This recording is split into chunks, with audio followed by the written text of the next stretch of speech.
Yeah. What? Let's go. Storm the unpredictable, y'all. Say what? In case you forgot. With who? Featuring Priest the Nomad. Production by Brainstorm Sounds. Let's go, y'all.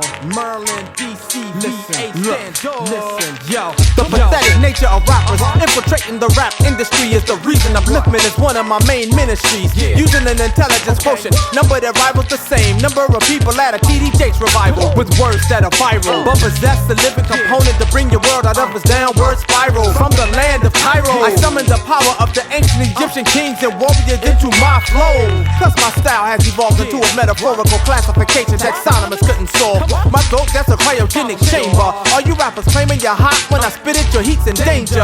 I'm no stranger to your juvenile ways. Storm the unpredictables, proven style pays. Not only do I spit it acidic, I vomit atomic with a trajectory and speed not even matched by Haley's comet. Hold up! In case you forgot, storm or rip microphones, blaze till you're hot. Conceptual or battlements for days until you're hot. Hot flows we got, rock shows a lot. Come on, in case you forgot, Priest or rip microphones, blaze till you're hot. No conceptual or battlements for days until you're hot.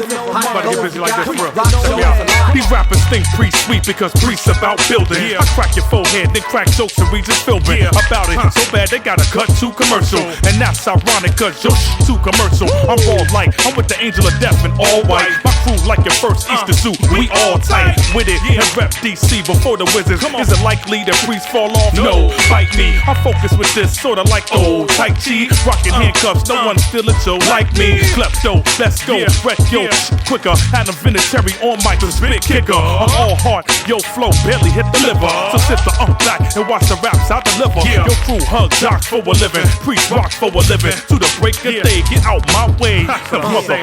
They don't even know. Priest of rip microphones, blaze till you're hot. Conceptual or battlements for days until you're rock. Hot flows we got, rock shows a lot. In case you forgot, storm or rip microphones, blaze till you're hot. Conceptual or battlements for days until you're rock. Hot flows we got, rock shows a lot. I am the eukaryotic representation of perfection. I'm destined to be a prop to any man in this profession. Leaving whole squads in a state of famine. Fire and rhymes from a laser scope, double barrel cannon. I'm planning to give a rapper the chills. You're messing with the lyrical equivalent of a rogue Navy SEAL with ill. Come back more miraculous than. Ladies and gentlemen, here we are on the My Family Thinks I'm Crazy podcast, and with me is a very, very special guest who I've been looking forward to having on this show for quite a while now. I had the honor of meeting him in person in the place that he calls home. He gave us a wonderful, wonderful tour of a very special place that we're going to be talking about today. So without further ado, the great Ross Ben. Ross, welcome to the show. How are you, sir? Welcome. Thankful. Right. Yeah. Glad for this alignment. Agreed. It's been, in all in good time, all in due time. You do a fantastic podcast / video show with my friend Mike Wan, our mutual friend. It's titled From the 40th Parallel. You've written so many books, 2 of which have really impacted me in a deep way, and we're going to be talking about those today. The most recent one, Free Your Mound and Your Mind Will Follow, and of course the classic great mystery, Philadelphia, an urban act of magic. So for folks watching the video, if you haven't checked those out yet, hit the link in the description, go over to Ross's website and pick those books up. He's got The Rocks of Ages is another book that came out. And you have 2 others, right, Ross? So one about the N.E.M.M.E.S.S. 5G Wellness 101. Mm-hmm. And Knowledge of the N.E.M.M.E.S.S, the Dogon Decoded. Wonderful. And that's the most recent one, but that's the one that I think I have the longest knowledge of, in the sense that the Dogon, that was one of the first little like kernels of info that nestled its way into, my mind garden and has bloomed, because I learned about that probably from Ancient Aliens, and I saw a lot of things on that show, but that stuck with me. That story about the Dogon and how they knew about the position of Sirius and the binary star system, even though all of that was, invisible to the naked eye, but they knew about it. They knew about it before telescopes were invented, and Yeah, not to go off on a tangent into that book, I just want to commend you for your variety of topics that you've put a lot of work into, you know, from the 5G wellness to crystals to this stuff. I mean, Great Mystery Philadelphia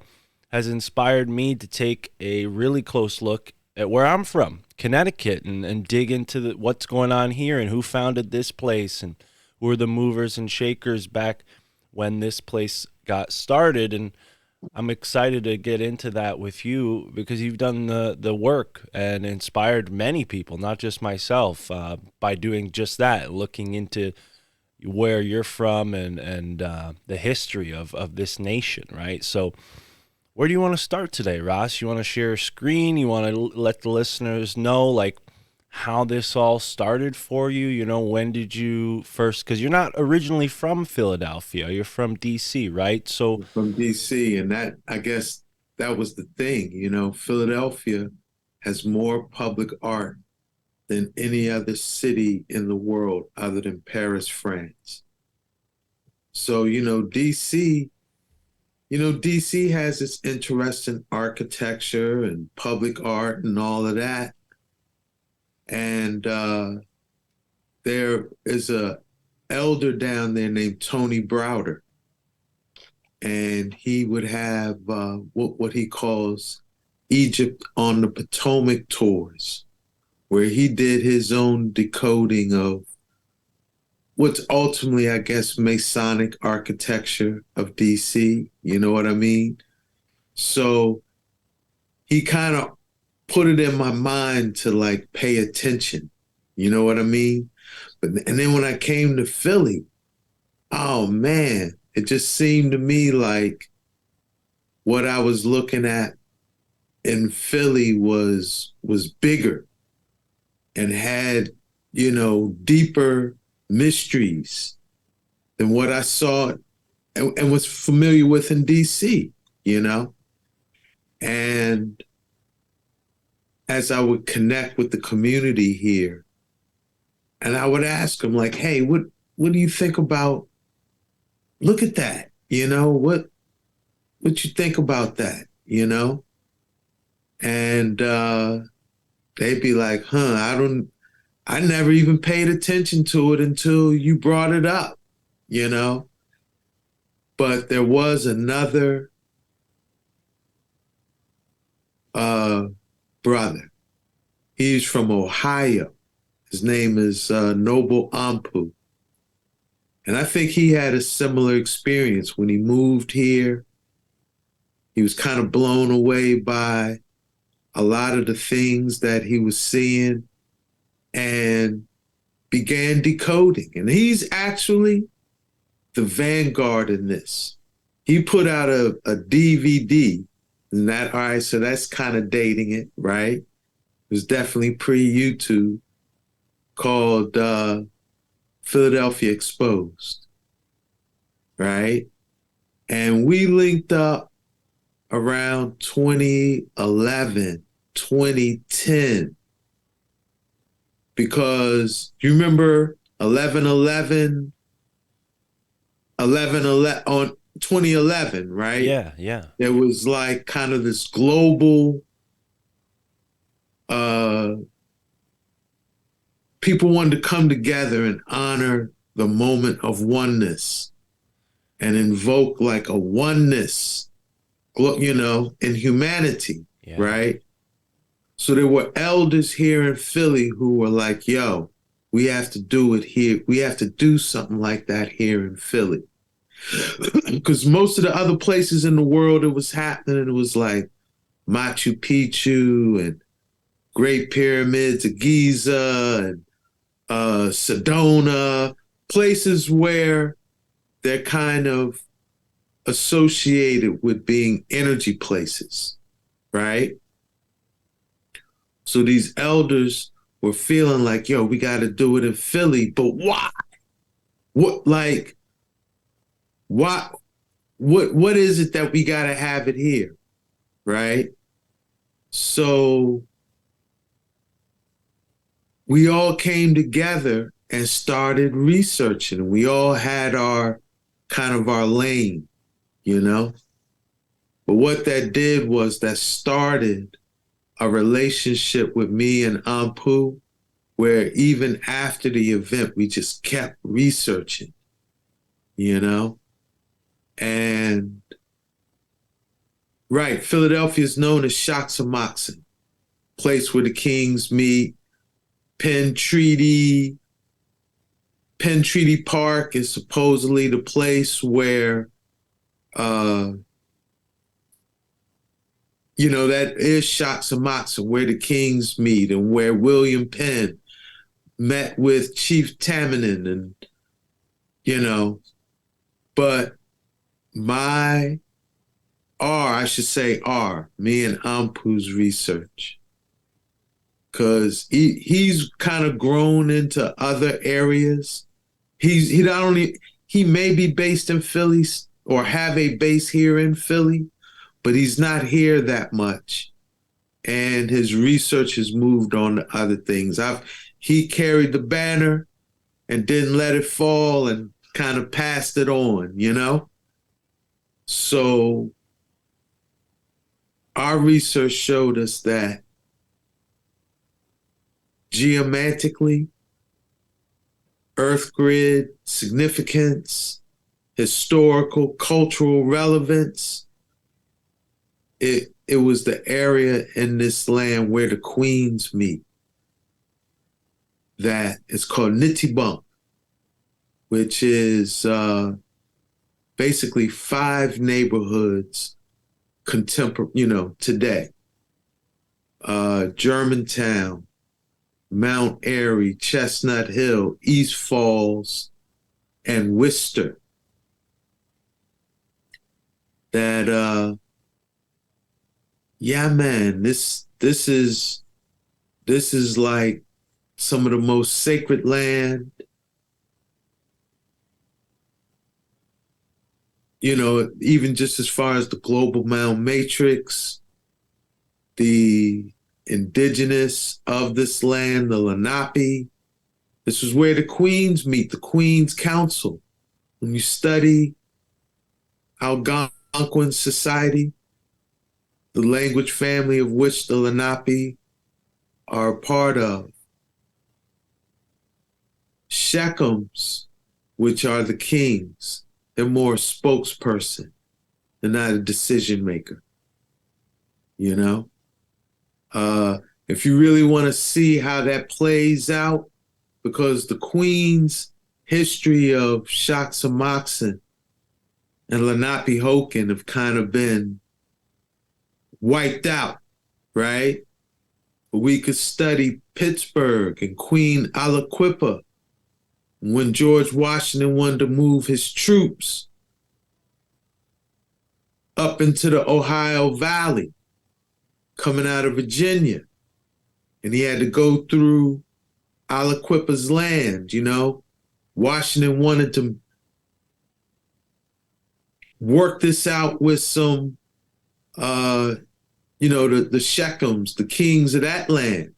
And they were like, nah, man, you got to go talk to Aliquippa, because it was the queens. The title has been anglicized to be Winona, right? But I think the Algonquin pronunciation would be more like Wanuna or Ununa, right?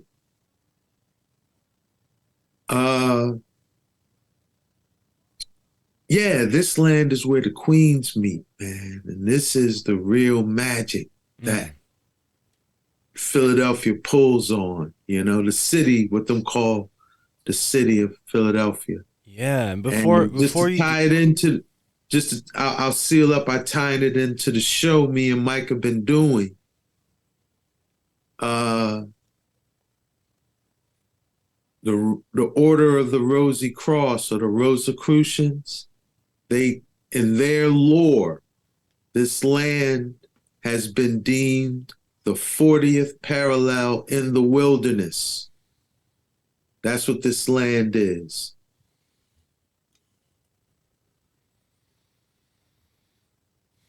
Yeah. Now, before we get too far into the the details. Are you frozen there, Ross? You still with me? You look like you're either frozen. Oh, you are very still. I was like, hold on. Oh, peace, man. You are very still. Okay, that won't happen again. Before we get too far into the names and the characters in this really, really colorful story, I just want to comment for people who might not be on the East Coast or may not have had the opportunity to ever visit Philly. I should say, when I was there and we met up and you gave us a tour, I mean, unlike any feeling I've had in the confines of a city, what I felt in that park that day. You know, I'm a hiker. I love being outside, and you would imagine, you know, being in a park in a city, you would notice a difference, right? But as we walked through that wilderness, it felt wild. It felt like, you know, we could turn a corner and, you know, a panther could jump out at us. Like Right. we were, and maybe something could have jumped out at us. It might have been a human and not a panther, but it's certainly wild in that area. And the energy that I felt sitting in that place you brought us to, what you told us was a mound. I mean, wow, it was excellent. And since then, I've tried to carry that intuitive sort of feeling that I got on that mound into other hikes to see if I could sort of sense that same energy in other places. And I don't know how sharp my senses are, but we've found a few things since then. And I don't want to show you now. I'll show you later. But I just want to comment for people who can't wrap their head around that, like how mystical these little interstitial zones can be. I think a city almost heightens the wildness of a place like that because it's sort of anachronistic to its surroundings. It's expressing itself with so much resistance around it. It's almost like compounded by the pressure. Yes. Well, part of it too is the geology of that land, where it's Precambrian Earth. They would call it a Pangean microcontinent, where in tectonic plate movement and the drifting of the continental shelves, right? It's not like they just float apart. They actually move like conveyor belts. What's on the top rolls on the bottom, right? So imagine Pangea, all one continent, all the land masses, one continent. But there's a mountain on Pangea that's so massive, so wide and, encompassing that it never rolled under, but actually got broke off and then melded to the Atlantic seaboard. So that's what within Philadelphia, what they call the Wissahickon Gorge or the Wissahickon Valley, that's what it actually is. So there's a fault line up in that uppermost neighborhood I was telling you about, Chestnut Hill, right across the street from Chestnut Hill College, right? And it's an obvious fault line too. It seems like a seam or a fold in the earth, like two folds of the earth meeting, and it'll oftentimes have water bubbling up from it, right? And you could have 1 foot on Appalachia, which we know is Appalachia are old mountains in relation to the Rockies, right?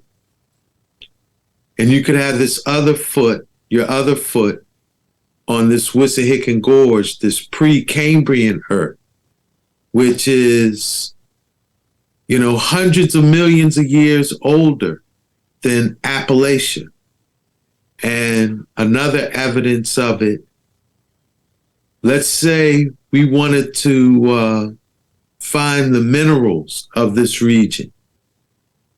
In Appalachia, like, like the garnets and the quartzes and, some of the aluminum silicates that might have crystallized with enough heat and pressure. On that Appalachia side, we'd have to dig about 30, 40 feet down. In the Wissahickon Valley, garnets, tourmalines, straubite, kyanite, several varieties of aluminum silicates you could find right on the surface, because the Wissahickon Valley has been exposed to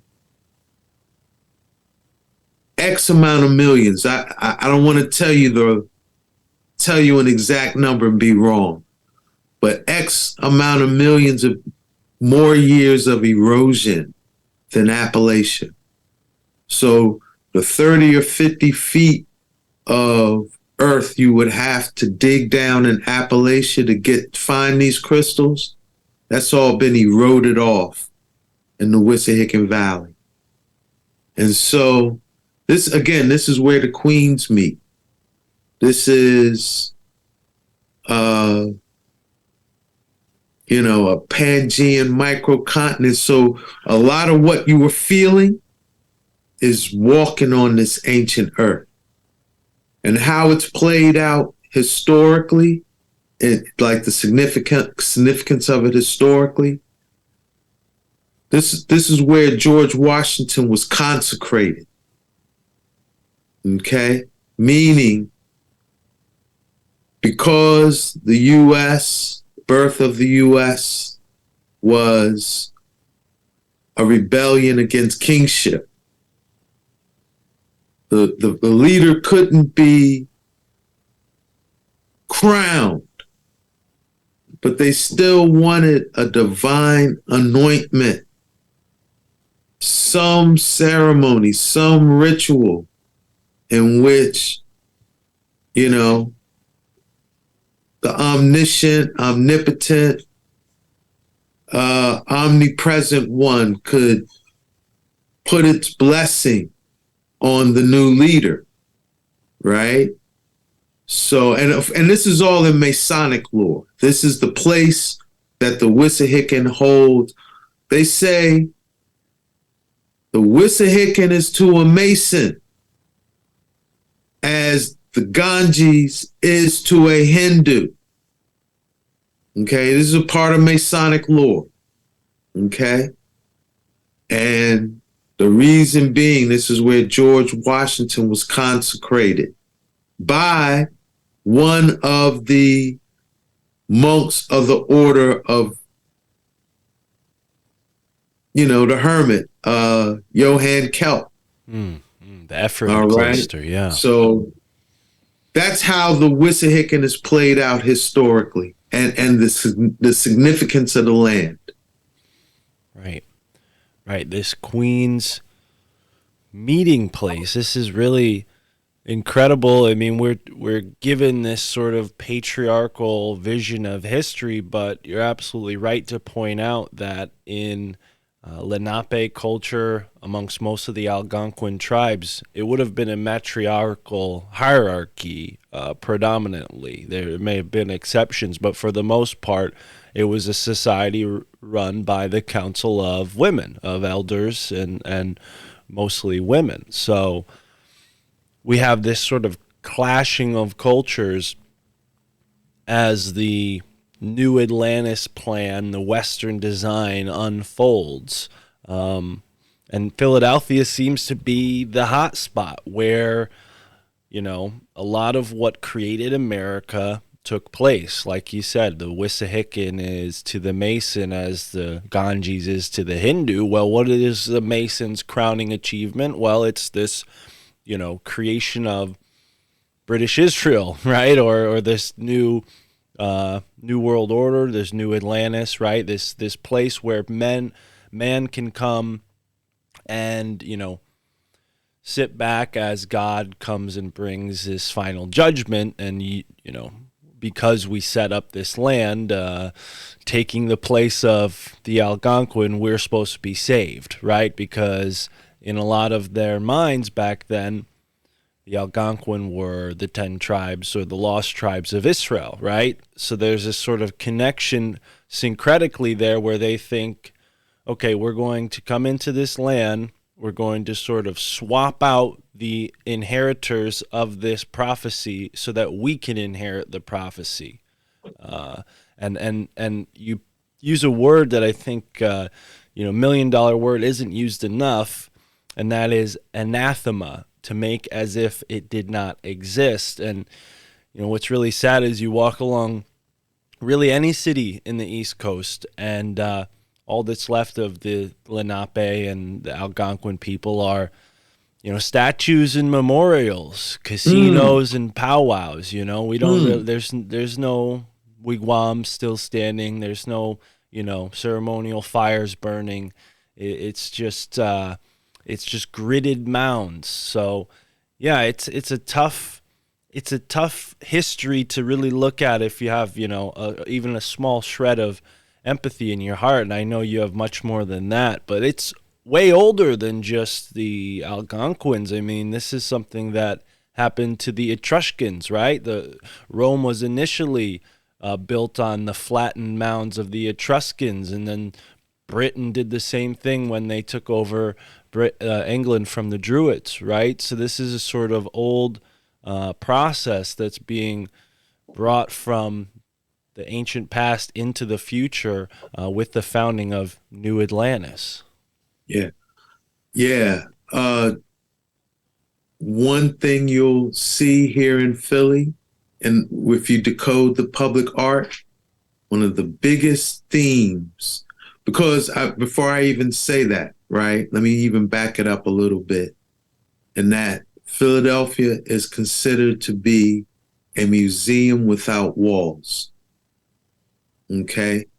So that those 5,000 pieces of registered public art that are, scattered throughout the city, they're not randomly placed.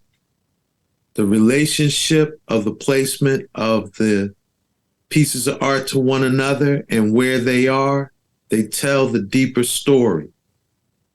And that deeper story is that the clash of the Titans, the Titanomachy, the war of the netters of the Nile Valley, going back, 3000 BC, and then with the major intermediate periods, the first and second intermediate period, and how that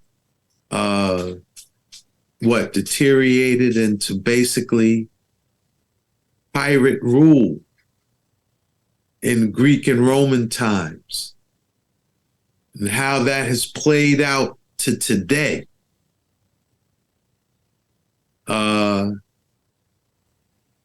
That's what Philadelphia is. It's an embodiment of the legacy of almost 5,000 years of war and battle on planet Earth, of forces that are, human, but also, what in mythology have been referred to as gods or netter,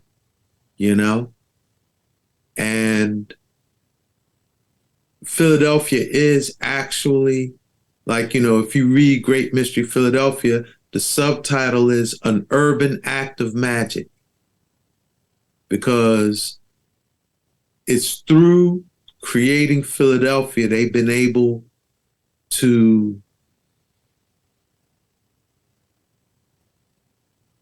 make the wars that are occurring today and the history of the United States a continuum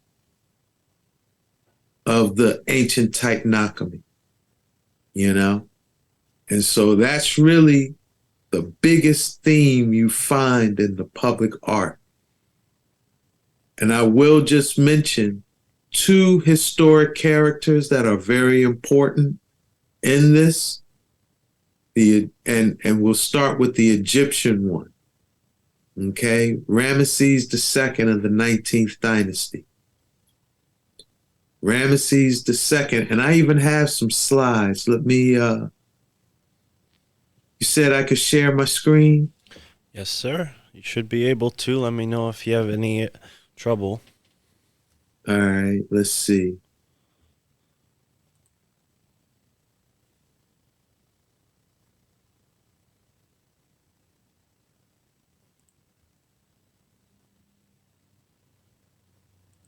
All right.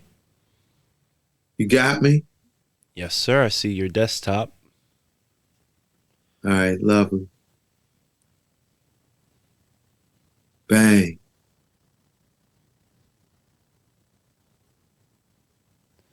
All right, I want to minimize this. All right, this is kind of building on what you were talking about, manipulating timelines, right? Control, manipulation, and determination of historic and prophetic timelines is the ultimate form of magic. There's 4 nefarious ways this is conducted. 1 benevolent, 1 beneficent. Uh-oh, what's happening here? Are you still with me? I'm still with you. Do you see me? No, I'm just trying to see why this isn't advancing. Oh. Can you use the arrow key on your keyboard? Does that work? Getting, let me see. You might be in... All right, there we go. Oh, okay. I'm going to just keep it simple. Okay. All right, so now, there's 4 nefarious ways to manipulate historic and prophetic timelines, right? You started mentioning one, anathema, which is to make as if it never existed. That's what the Roman Empire attempted to do with the Book of Enoch, which was unavailable for a very long time in the Roman world, because not only did they destroy all copies of the Book of Enoch, but any other scripture that referenced Enoch or Enochian prophecy in too much detail, they destroyed those books as well, right? And that's what came to be known historically as Apocrypha. Okay, the hidden books. Right. Another way is to just pervert or distort prophetic teachings. A good example of that would be, as it relates to what we're talking about today, would be Jane Leeds, the Philadelphian prophetess, and her book, which is just become to be known as the Philadelphian Prophecies. Jane Leeds was I guess you could call a Rosicrucian student of Imperial England, times, who wrote several what would have been called prophecies that, supposedly brought Philadelphia into being. Right. Okay. I'm not going to get all deep in that today, but I'm planting that seed for y'all to research, where this is a great example of, like, she would say, well, look, I'll just use one example, right? And during a question and answer period, after one of her interviews, one of her discussions, right? Someone asked her, hey, what scripture is inspiring these prophecies of calling for making this new city in the new world? Now, in my mind, if you know prophecy, the Church of Philadelphia has its own prophecy. Revelations chapter 3. I would think anything you're doing to bring forth Philadelphia, Jane Jane Lee would be inspired by that prophecy. No, she was on the prophecies relating to Tyre and Carthage and the piracy they were engaging in the Atlantic. It was these prophecies that were inspiring her, so check it out. Very interesting. Another way you can manipulate a prophetic timeline is to read prophecy, then enact historic events to prevent that prophecy from being fulfilled. Okay?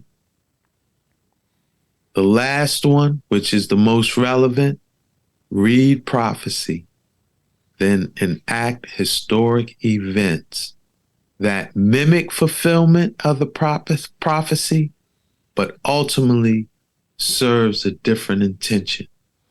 Okay? So these are, what the nefarious magic that has been enacted into Philly. This is what it's all about. And it's spelled out in the public art of the city. Okay? Here we go. This is what I wanted to get to. But this, the roots of this run deep. The roots of this time manipulation run deep. And even how we know the Philadelphia experiment, the use of technology and the use of time lensing to see possible future timelines. All this started here in Philly. How and why is that? It's not coincidence. It's not coincidence, This is the culmination of thousands of years of manipulating timelines. Going back to this character right here, Ramesses II, the third pharaoh of the 19th dynasty, who did a lot to attempt to manipulate the past of ancient Egypt, to rewrite the past of ancient Kemet, and to say that the original Neter, the original God, was Ptah, not Osar. Okay? To do this, he created several temples, one even called the Osirian. So it was supposedly a temple to Osiris, but on the king's list, on this temple, the king's list started with Ptah and then went directly to all the dynasties that supported the Memphites, because that was the center of Ptah. Rewrote history, particularly of the 18th dynasty, to write out the Thebans' role in founding Kemet, right? But what's interesting is on the Osirian, this is how we know Ramesses II had time lensing technology. This is the temple where you find glyphs of the helicopters and spaceships and, airplanes and boats on our current historic timeline. Yeah. Wow. That even looks like a blimp. So this character is very important. Yeah. Right?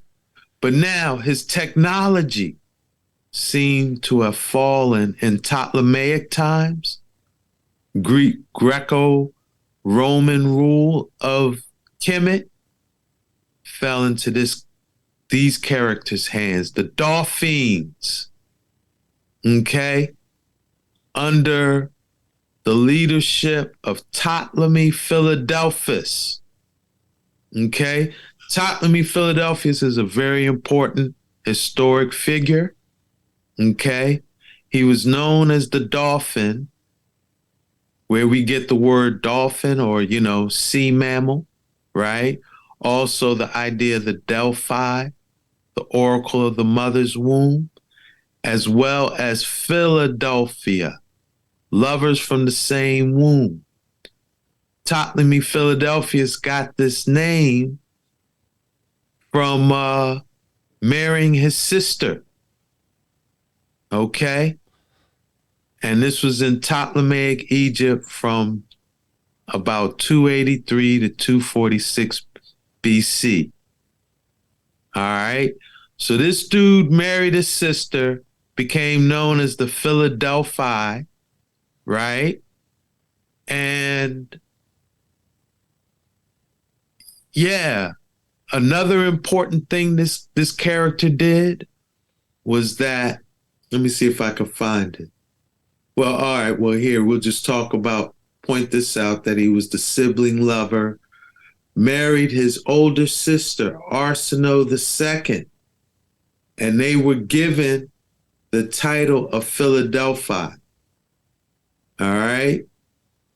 Now, one of the things that he did that's very important is that he founded the Library of Alexandria and was responsible for translating Hebrew text into Greek. Okay? And when he did that, he changed prophecy, he manipulated prophecy so that his royal house received the prophecy of the Church of Philadelphia. This is how Philadelphia ended up in Revelations. Those who don't know, William Penn didn't name Philadelphia because it means city of brotherly love, like in the context we think of, right? No, he named it in an attempt to fulfill the prophecy of the Church of Philadelphia, to be those who receive grace and blessings on Judgment Day. Yeah. And this goes back to Ptolemy Philadelphus, this dolphin, this lover of the same womb, right? Who wrote himself into Revelations chapter 3 as the Church of Philadelphia, being those who kept the faith and received the covenant and divine blessings on what is called Judgment Day, right? And we're going to fast forward to our boy Ben Franklin. Look at his heraldry, what you see right there in the middle, dolphins, right? And the University of Pennsylvania, right there on their heraldry as well, the dolphin. So Ben Franklin was all about what? Coming in the image of Ptolemy Philadelphus, resurrecting Ptolemy Philadelphus. He came as a dolphin who enlarged the Greco-Gaul Empire through establishing universities and libraries. Remember, we said Ptolemy Philadelphus founded Alexandria. And here, Ben Franklin, when he came to Philly, what did he do? Establish universities and libraries. Okay? And I'm going to pause at this point if you have any questions, or feedback. Absolutely. Yeah. Wow. It's so interesting because for me, before I met Mike Wan, I was obviously aware of your work and his work through the Higher Side Chats and Forbidden Knowledge News and other great podcasts like those. And I I had a friend who's Egyptian. She was stuck in Connecticut because of the whole scamdemic, and she's from Alexandria.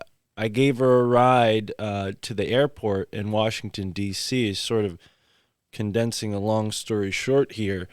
But I dropped her off at the Allen Dulles Airport at the height of COVID, and then drove through D.C., drove through Philadelphia, stopped on the Susquehanna River, said my piece, and then a few months later, I'm podcasting with Mike Wan and starting this journey. So the synchronicities abound for me here, learning that this Egyptian connection is so steeped in Philadelphia. Now, you said the Dauphins wrote out the Thebans, right? Now, the Thebans, weren't they connected to the Moors and through Saint Maurice? Saint Maurice being someone who came Absolutely. from... The Theban legions of Saint Maurice. Absolutely. Okay. So moving history forward, we see Rome sort of go through many different iterations. After 476, they're sacked by the Gauls, and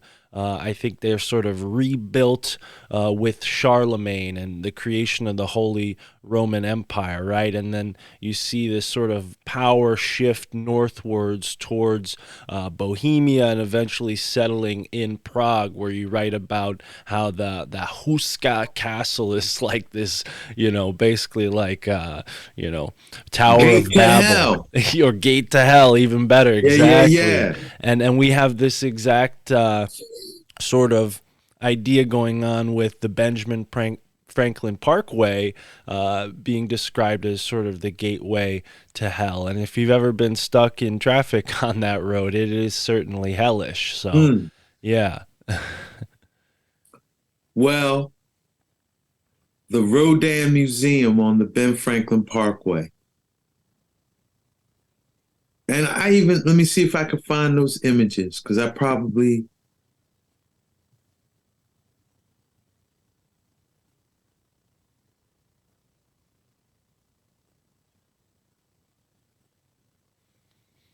Another, while you're looking for that, another synchronicity that appeared was with New Haven and Philadelphia, both being sort of centered around prophecy, or this idea that we're going to, foment or be on the good side of God's judgment. One author I read wrote that the founders of New Haven were hyper-Calvinists, which, they were a certain persuasion of Protestant Christians that believed that they were sort of like hell's angels, ordained to do devilish things in order to push God's will forward. I don't know if there were many of them in Philadelphia. It seems like the religion that was a little more popular down there was Quakers, which Quakers have a altogether different reputation. But the Calvinists, they do connect in many ways to what you write Mormonism contributing to, which is this evangelical Christianity. And really, Calvinism was sort of in that milieu of influences that created Mormonism. But you say Mormonism is really like America's sort of religion. It's an American religion, and it kind of includes a lot of these ideas that were built into the layer cake of Philadelphia. Yes. I would characterize all of those orders as Heraclean Judaism. Okay. Or, crypto Judaism. Yeah.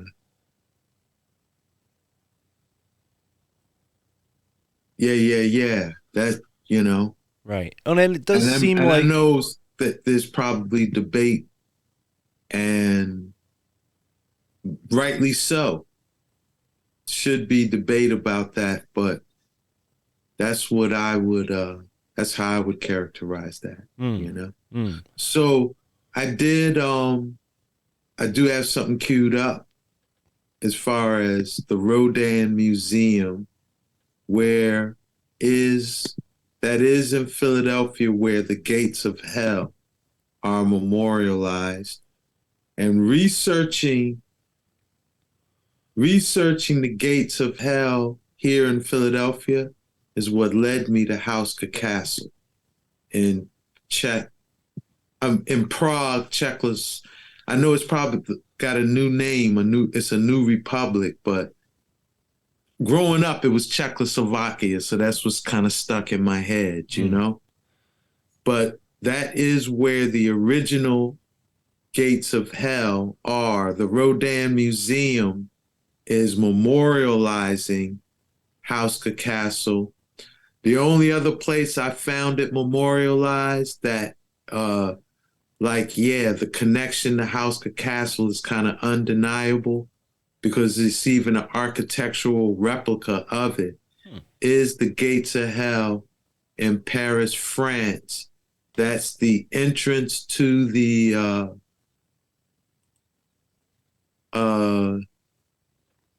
what's that large crypt? The catacombs? The catacombs, thank you. The catacombs of Paris. To get in there, you got to go through these gates of hell. And is it this triptych design that we're seeing here behind that bright blue sign there, where you have like 3 archways in the center entrance? Now, I don't know if this is as much as a replica of Hauska Castle as the Parisian gates of hell are. This is a Romanesque entrance into the courtyard of the gates of hell. But what I wanted to show y'all, how Ben Franklin is tied in with this is the iconic statue, the Thinker. This is on the Ben Franklin Parkway, right? And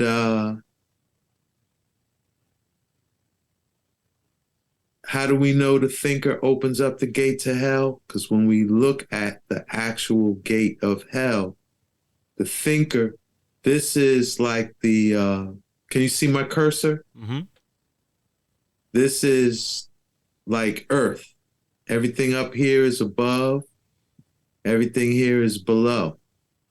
And we see the Thinker is right there, microcosmically, microcosmic projection of them. So, Hauska Castle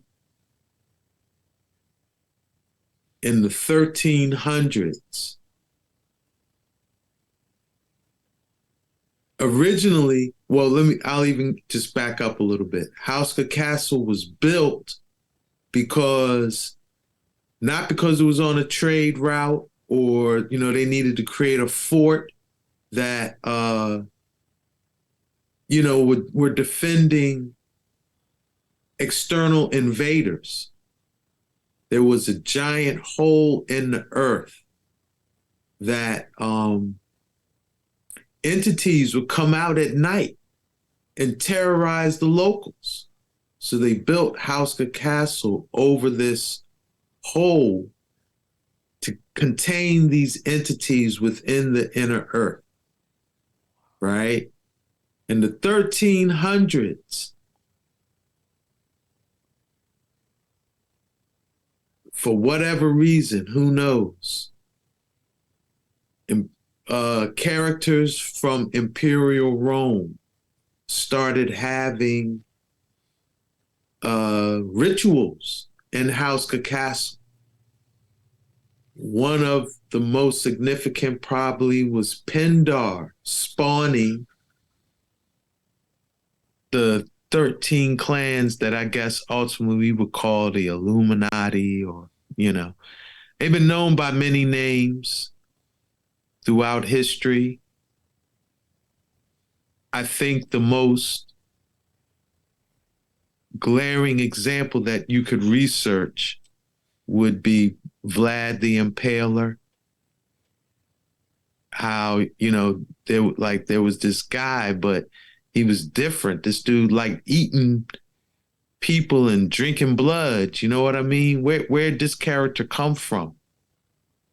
He came from this bloodline that was spawned in House Castle in the 1300s. The Hellfire Club in England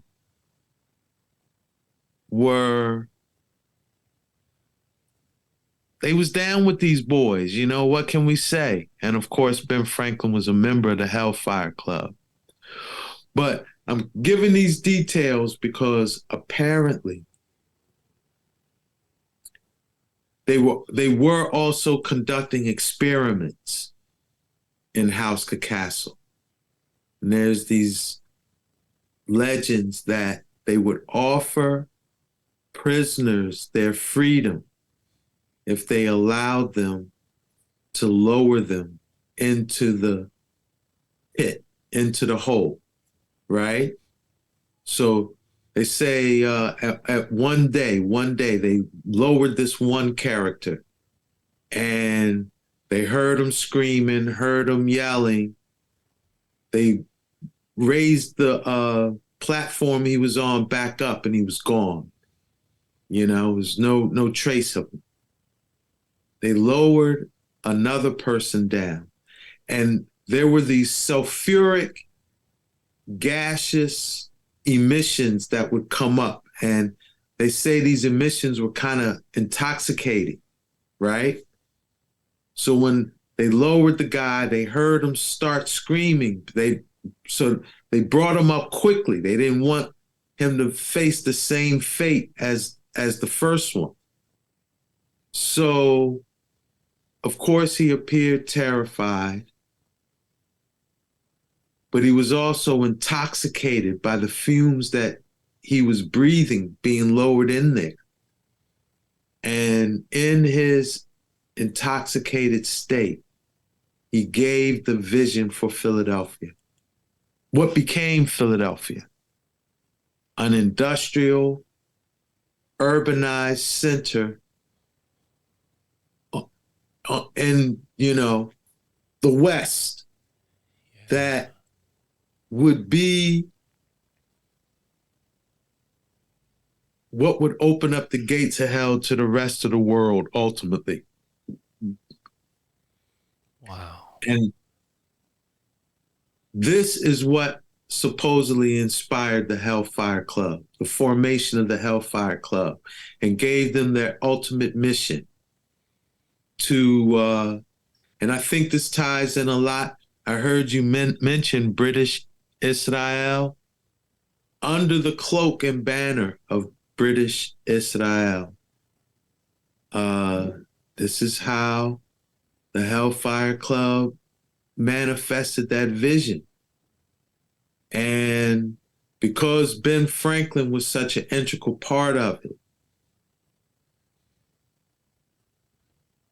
this is why he's memorialized as the thinker at the Rodin Museum who opened up the gates of hell. Yeah. Wow.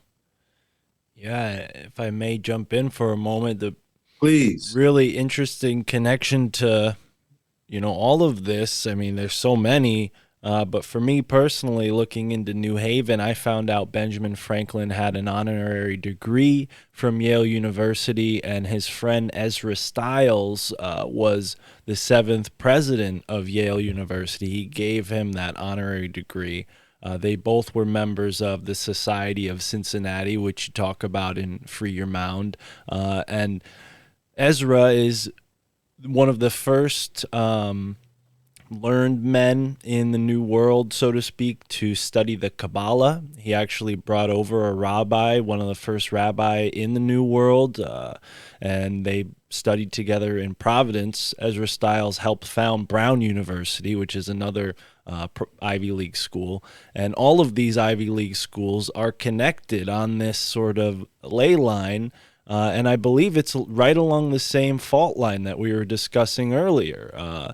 And back in the early days of the colonies, they called this line Satan's Axis, because everything west everything west of the line would have been, still, uncharted wilderness.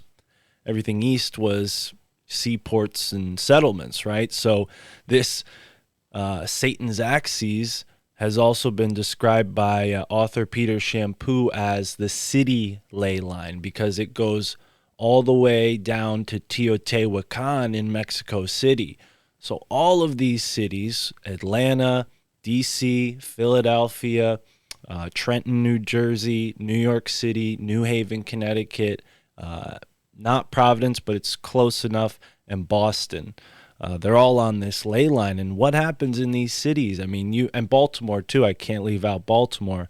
What And happens? New York. Did you mention New York? Yeah, of course. Yeah, New York. I mean, all of these cities are torn up with crime and everything that comes along with being in an urban area, right? And I think there's a certain magic there, and I wouldn't have been able to put this together without your help, this sort of piece that you put together with the urban geonecromancy, right? Or the idea that they're taking these grids and actually sort of harvesting the energy, the organic energy, and filtering it into this plan of the Titans, this, this war of the Titans, really. And you see it in their architecture. That's how they're able to embody it without saying too much, because as you write in your book, if they came out and said it in plain English, there'd be too much resistance. They have to sort of get it out subtly. You have to cloak it. Right. Cloak it in the language of the muses, which is art, architecture, and archetype symbols. Heraldry is a big part of it too. That's the language they use to say a whole lot of shit right in front of our face, And first we have to choose to pay attention.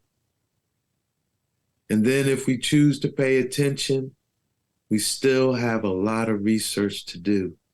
We have to learn the language of the muses. Greco-Roman mythology is a big part of that. And, a lot of people have aversions to that. It seems like, to some hoity-toity, you know what I mean? Like,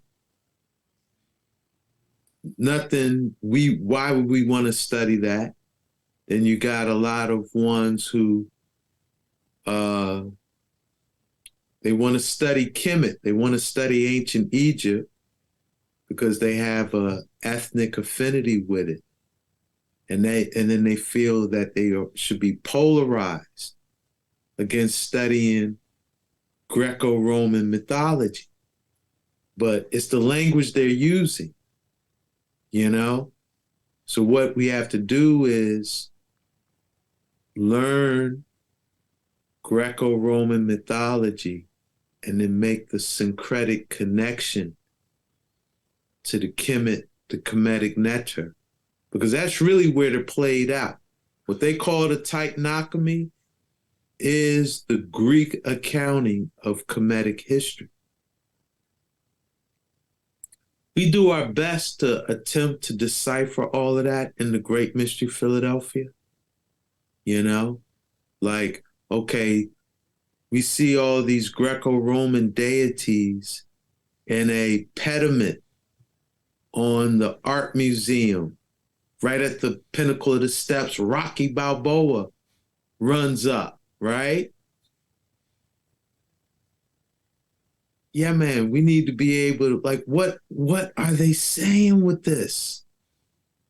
We need to be able to articulate it and also relate it to what actually happened in ancient Kemet. Why? Because the clash of the Titans continues.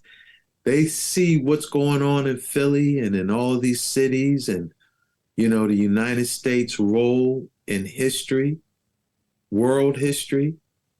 This is all, it's an ongoing battle. This thing ain't never stopped from ancient Kemet, And just like, if I could say real quick how the Americas ties in, the clash of the Titans in ancient Egypt were the forces of Ptah out of ancient Memphis or Menephor, right, against the Thebans and they were like the Assyrians. The Thebans are the Assyrians. At different points of Kemetic history, the Thebans fled to the Americas as a place of refuge, you know? And a lot of the indigenous are aligned with the ancient Thebans. The Lenape would be one, I would say. Why do I say that? Because the emblem of the Thebans was the black vulture.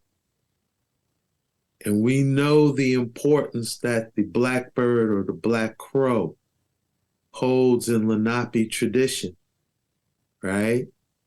So I see the black vulture and the black vulture of the Thebans and the black crow or the blackbird of the Lenape being one and the same, you know? And so you had the Thebans, those that were down with Asar. And if we would say, how did the lifestyle different between the Memphites and the Thebans? The Thebans were naturalists. The Thebans wanted to live ecologically, environmentally, live with nature. The Thebans, the Memphites, technologically driven, you know?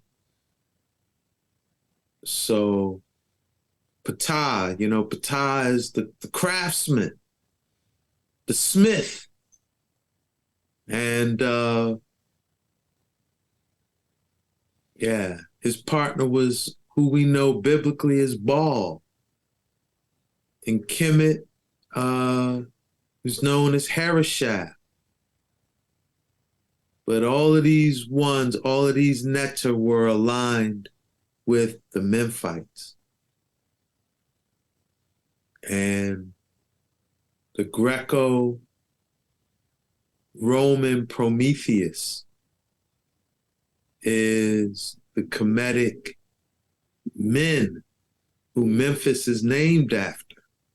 Him and Ptah, very closely aligned. And Prometheus is the one who manipulates the future and gives man electric fire. That's a key thing that is often left out in the discussion of mythology.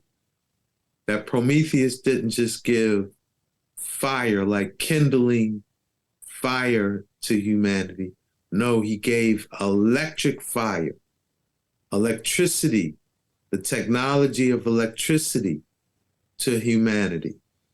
And what did Ben Franklin discover? Right. With his kite and the I'll key. even show you. Let me see. Let me pull this up. And this one. That story is given to kids in school like very with so much confidence, like, oh, the kite and the key, and he discovered electricity, and no one had ever thought of it before Ben. And it's interesting, Benjamin Franklin being the first to discover electricity. It just seems like, well, did anyone see lightning and before Ben? Right. Yeah, I'm gonna share my screen real quick. Go ahead. Where you at? Hold up. It's getting tricky on me. All right.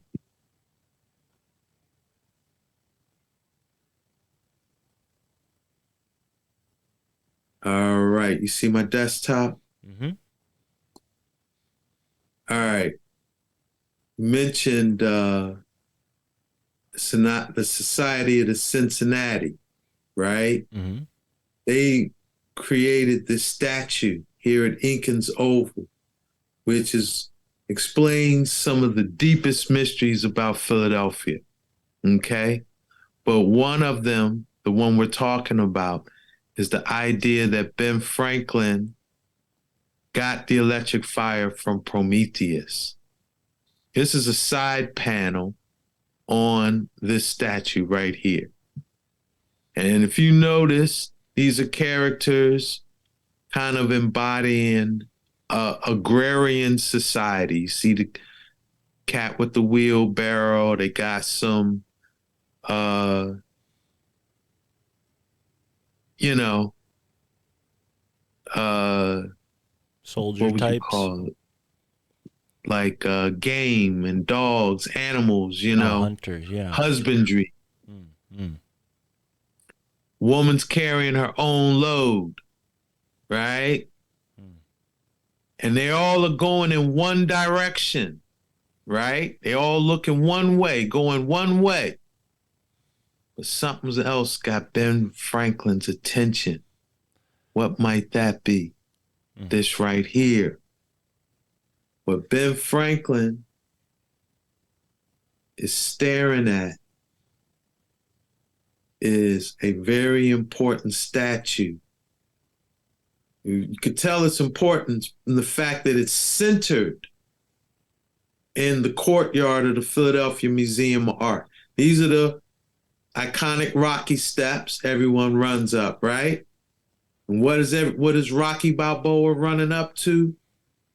Prometheus strangling the vulture. Remember we said the Thebans, what was their emblem? The black vulture, right? Wow. Here we have Prometheus, who is a Titan. He's one of these characters down with Ptah in ancient Egypt, right? He's strangling the vulture. In the mythology, the black vulture had Prometheus bound to a rock of eternal torment where he would eat out its liver, but because Prometheus was immortal, his liver would grow back and then the vulture would eat it out again, right? So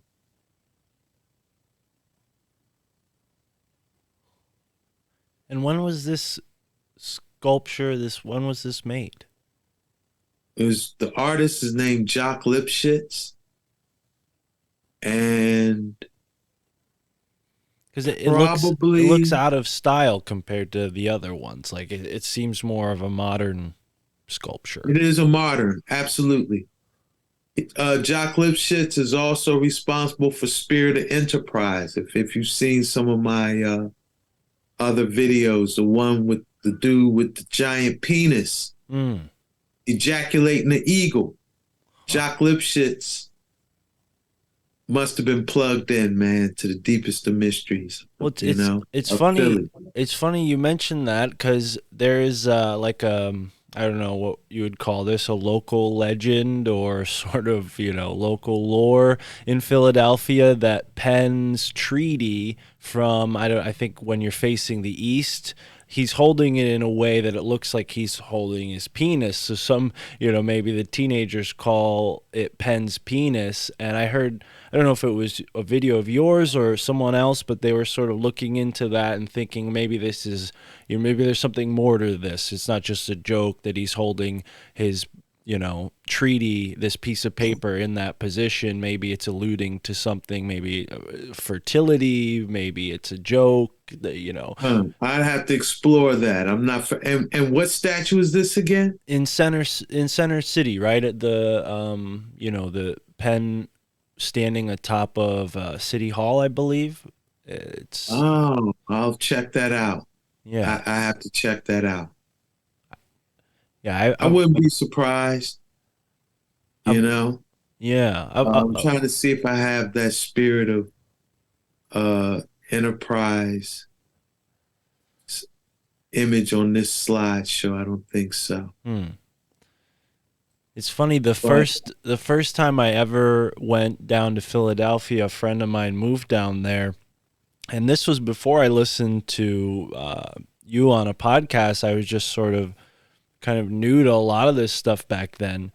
I went for a little walk, and the first statue I came across was a statue titled The Hermit. And I found that so interesting because that's one of the, earlier cards in the tarot deck. And I mean, I kind of have been on this hermitage learning all this stuff. And I forget exactly what part of the city that is in, but I walked from West Philadelphia across the river. And, Yeah, I think that's near U-Penn. right. Yeah, I remember being in a college area. And I saw this hermit, and to your point about there being 5,000 statues just all over the place, I mean, it really felt like a fun discovery. Like, here's this hermit. Like, how could I have looked that up? I didn't like search in my phone like weird things to find in Philadelphia, but that was my intention, was, let's go and see what's around here.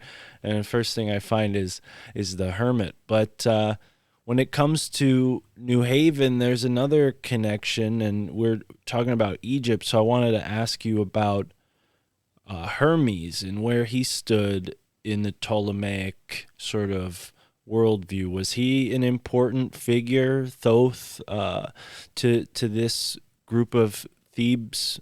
Because New Haven seems to have this syncretism with Hermopolis Magna or El Ashmun. Interesting, huh?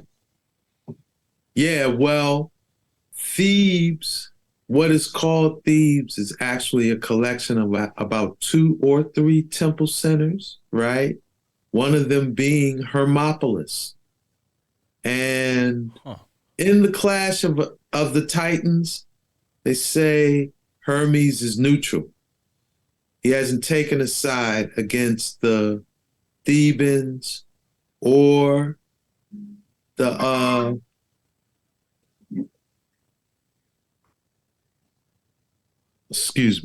he hasn't taken a side against the Thebans or the Memphites. He's letting the free will decision making and the knowledge, wisdom, and understanding determine their fate. But what he's doing is recording everything in what we would call the Book of Life. Yeah. And so he's an active participant, but not polarized, Yeah. That would be how I would characterize Hermes or Thoth's role in the Clash of the Titans. So what does that mean? I wouldn't be surprised if what we would call nefarious forces access Thoth's information or Hermes' information, Yeah. That's how I would see that. Wow. Ma'at and Tahuti are neutral in the Clash of the Titans. Ma'at being kind of like the embodiment of universal law.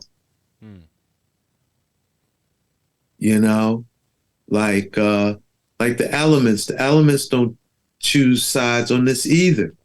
The rain fall on everyone. So, yeah. Wow. Everybody got their own skin in the game on that account. Yeah, absolutely.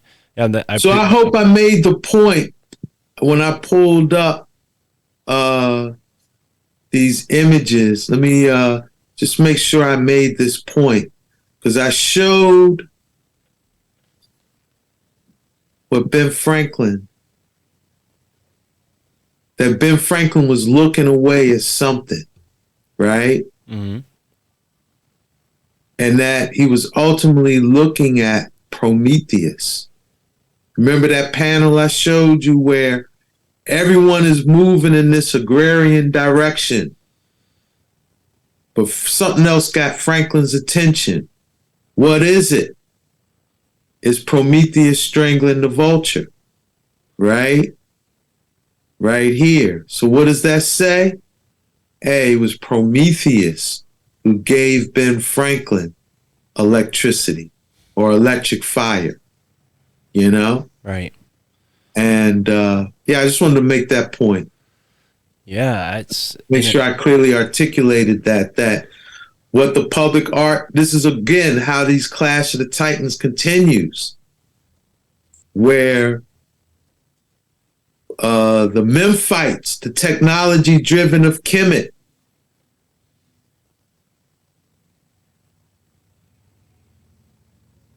they gave Ben Franklin this technology, you know?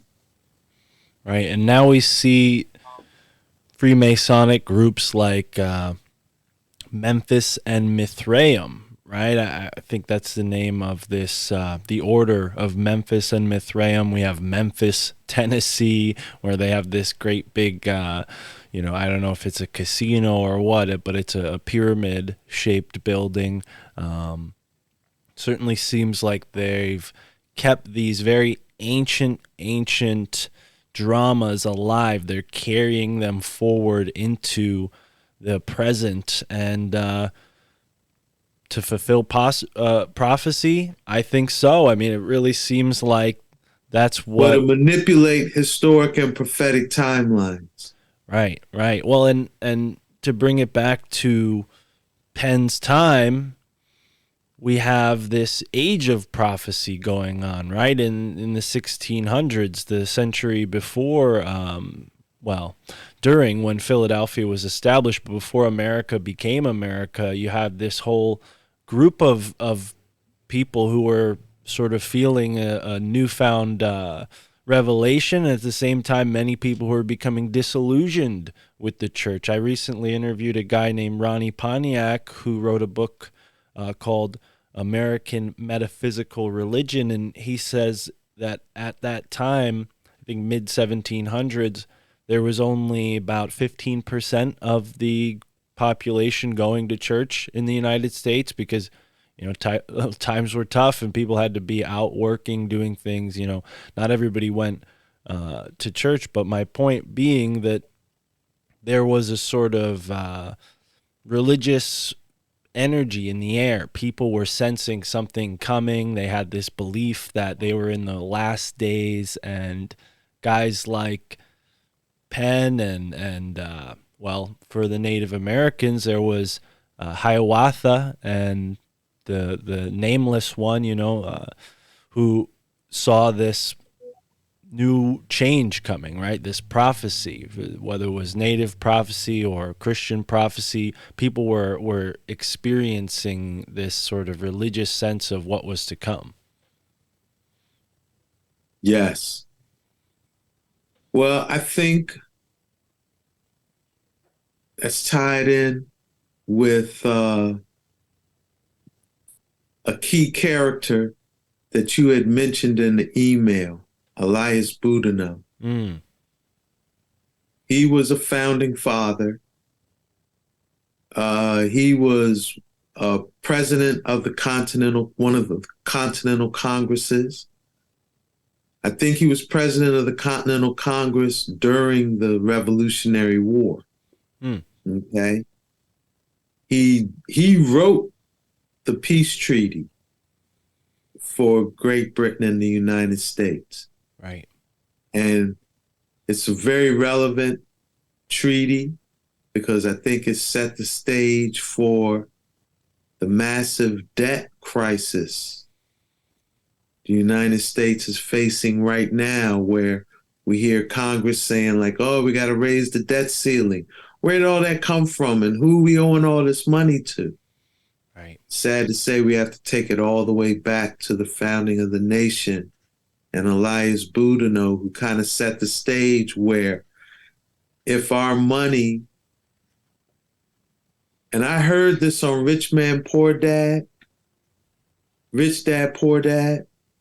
and it didn't make sense.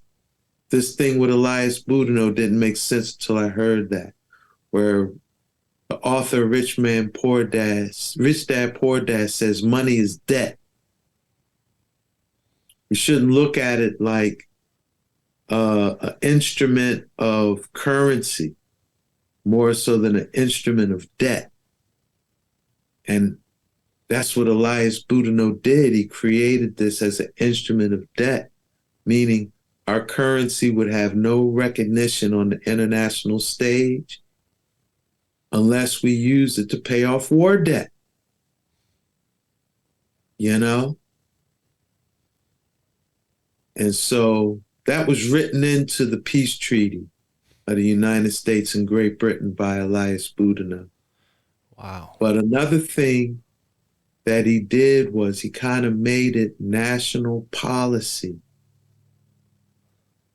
to recognize the birthright of indigenous people, being like the indigenous of this land being Israel.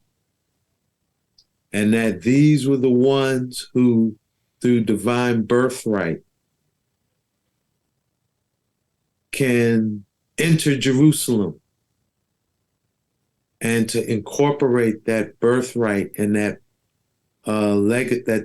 prophetic legacy into America and use it to create the New Jerusalem.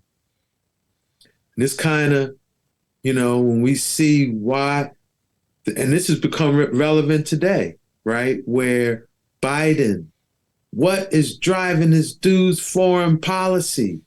We're having water crisis in multiple cities, and they not getting no federal assistance. But we sending $500 million to Is It Real? We sending $500 million to Ukraine. The Ashkenazi homelands. What's going on? What's going on? You really do go back to Elias Boudinot and his book, A Star in the West. Don't believe nothing Ross just said.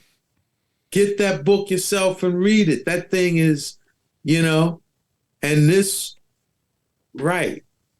He ensured that all of this became national policy while he was in office.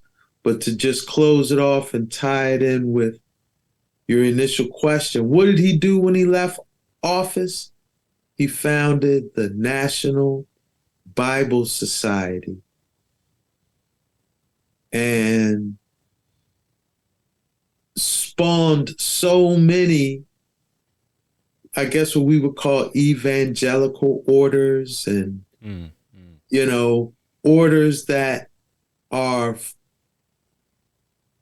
they look at this nation as a nation that has a specific importance in end time prophecy. And right. What would that be? If you look at all those orders, goes back to Elias Boudinot. And another important thing that he did, he was a founder of the Society of the Cincinnati, and helped them evolve their newer name, or I guess the more public name, which is the Tammany Society. The Order of the Cincinnati is known by most people as the Tammany Society. And that's just to tie it again to some public phenomena we see. The Tammany Society was known as Tammany Tigers, right? So what's the football mascot of Cincinnati, Ohio? The Bengals. The Bengals. Yeah. Yeah. That's these two dimensions of the Society of the Cincinnati and the Tammany Tigers being embodied in one emblematic, symbol.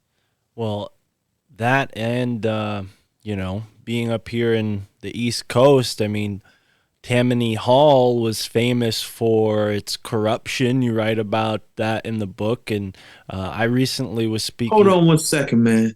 Go ahead. My wife's calling me. Hold on. Yeah, sure. Are you calling me? All right. No problem at all. Wait, do you mind me starting again with what you were asking? Yeah, no problem at all. So I was just adding to what you're saying, sort of leading up to my question, but I wanted to present this to you. Lauren Jeffries, I was just speaking to this author. He wrote The Sacred Count here about the Mayan long count, and him and I have had several conversations over the past 2 months about indigenous culture and sort of the hidden history of America, much of what you talk about in your book.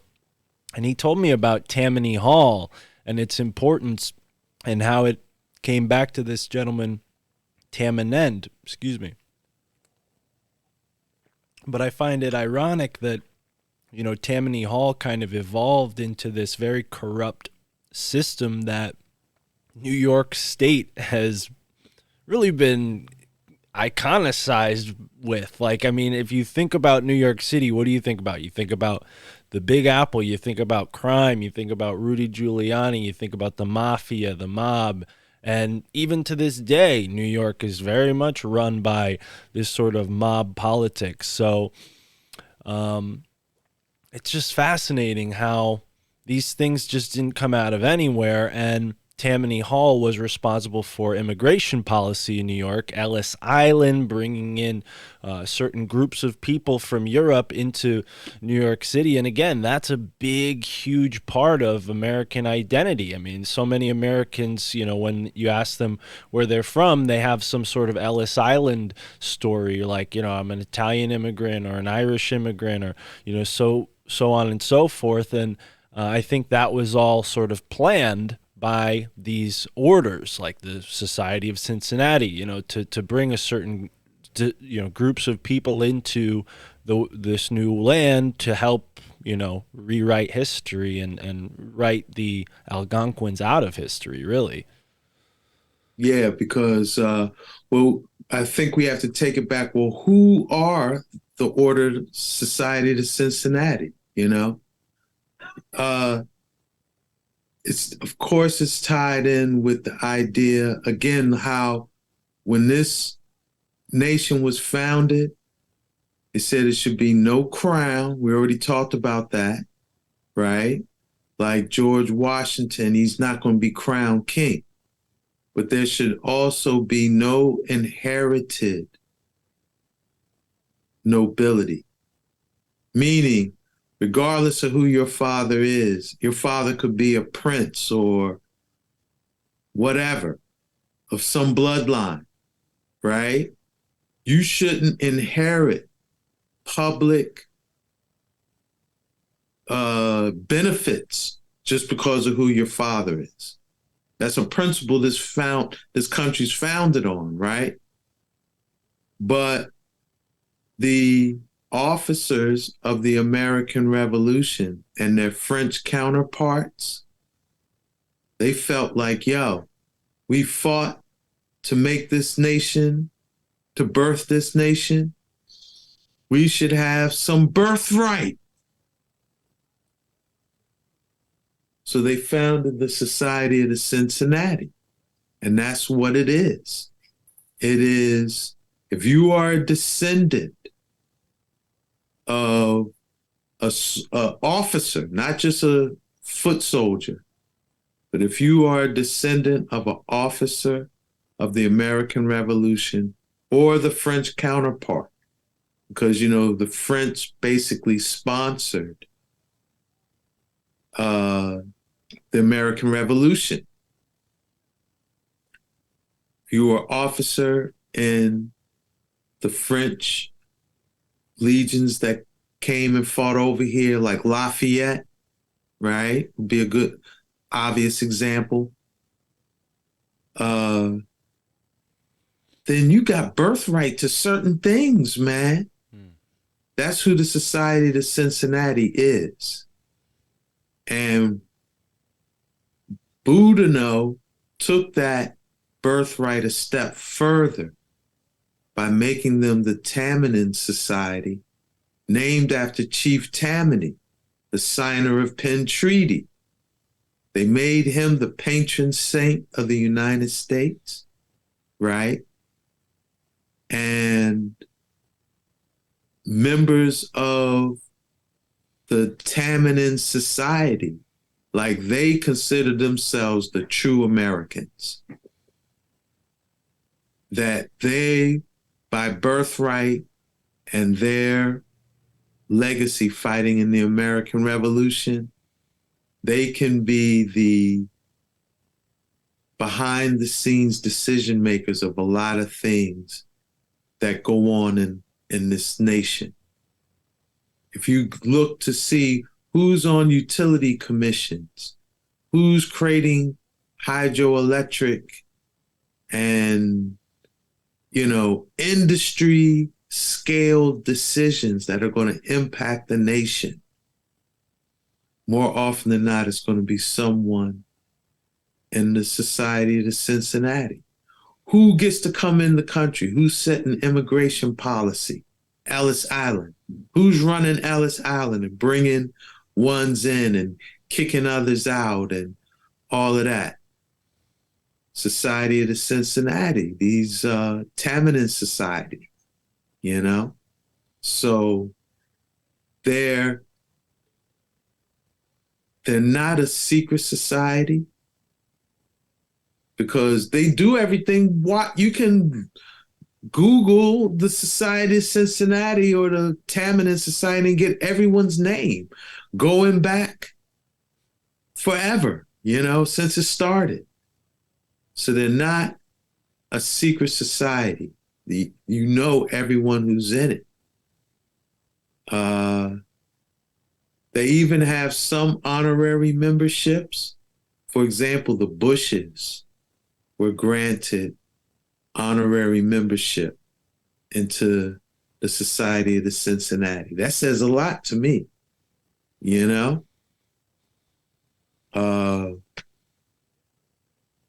So yeah, I think that's an important dimension to know of them. Yeah, agreed. I appreciate us sort of parsing that out because, again, not a secret society, but some of these groups just manage to position themselves in a way where, they're just off center stage. They're not quite, in the main frame. They're not right in the center of the view. They have other people like Ben Franklin to fill that role of figurehead, and maybe even Boudinot with his book A Star in the West. But his book kind of connects some theories that were maybe more prevalent back then. They've sort of faded now, but these ideas that the people who came to North America prior to Columbus were not all coming along this Bering Strait like maybe some anthropologists like to tell us now. There was more ideas about pre-Columbian expeditions from groups of people like the Welsh, the Norse, the Chinese, and of course people from the Mediterranean and Africa. You write about Abu Bakr II in your book and how he not only traveled from Africa to North America, but he went back and then again back to North America and left some sort of evidence of this, a drawing of Aztlan, which is in Wisconsin, Spring Green, Wisconsin, I believe. But Wow. back then they would have called it, Aztlan. But up there in Wisconsin, there are so many mounds. It's incredible. There's some man-shaped effigy mounds, bird-shaped, a variety of different shapes. They even have an underwater, mastodon carved into a rock underneath Lake Michigan. So clearly there's a lot of evidence pointing to an ancient, sophisticated culture. They've even found things like coffee beans and chocolate in pottery shards up in this region, which proves that they were trading with, you know, at least people in South America. We can assume that because of, you know, things like cocaine and tobacco being found in the tombs of pharaohs, that, you know, they were probably trading those things, you know, eastward as well. Absolutely. But yeah, it's fascinating. There's this whole, you know, hidden history of American exploration. And I'm wondering if, you know, do you think Society of Cincinnati or people in this sort of milieu were part of, you know, wrapping those loose ends up so people didn't look into it? I mean, do you think that was a part of their mission, you know, to give people a very decisive narrative of how North America was populated and leave no room for questions? Absolutely. Um, well, I would just say, like, on one level, and I'll just say, like, the racial level, right? The Western perspective of history has attempted to minimize the African impact on human events, you know? So the whole idea that a continent as vast as Africa had no mariners, you know? That's driven a lot of the historic narrative that the inhabitants of the Americas had to come from Asia across the Bering Strait, you know? But then on a deeper level, it really goes back to the Punic, what they would call the Punic Wars, the wars of Rome versus Carthage, where the Carthaginians were master navigators. And the Carthaginians were a colony of Phoenicians. Phoenicians were a colony of Ethiopians. And they had a global trade network. You know, it's, if you want to study their global trade network, look up the Wangara, Wangara, right?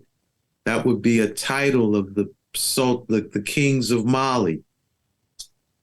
They, you know, had the gold mines of the Wangara. And many people think the empires of Ghana, Mali, and Songhai, that they were just had dominion over the African Sahara. Now, these were global traders, you know, where the Americas were, yeah, man, this was a big part of their network. And this goes back to Solomonic times. This goes back, it's well recorded in the Bible. If we, you know, what does Solomon do? He linked up with Hiram Abath, who is an Ethiopian merchant they know as Tamarin, right?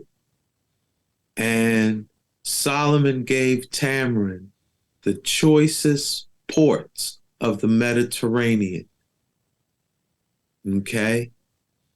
Tel Aviv, it's modern day Tel Aviv, being one of the most significant. And what did Solomon ask? He said, hey, you could have these choicest ports. Just let my priests travel on your ships, right?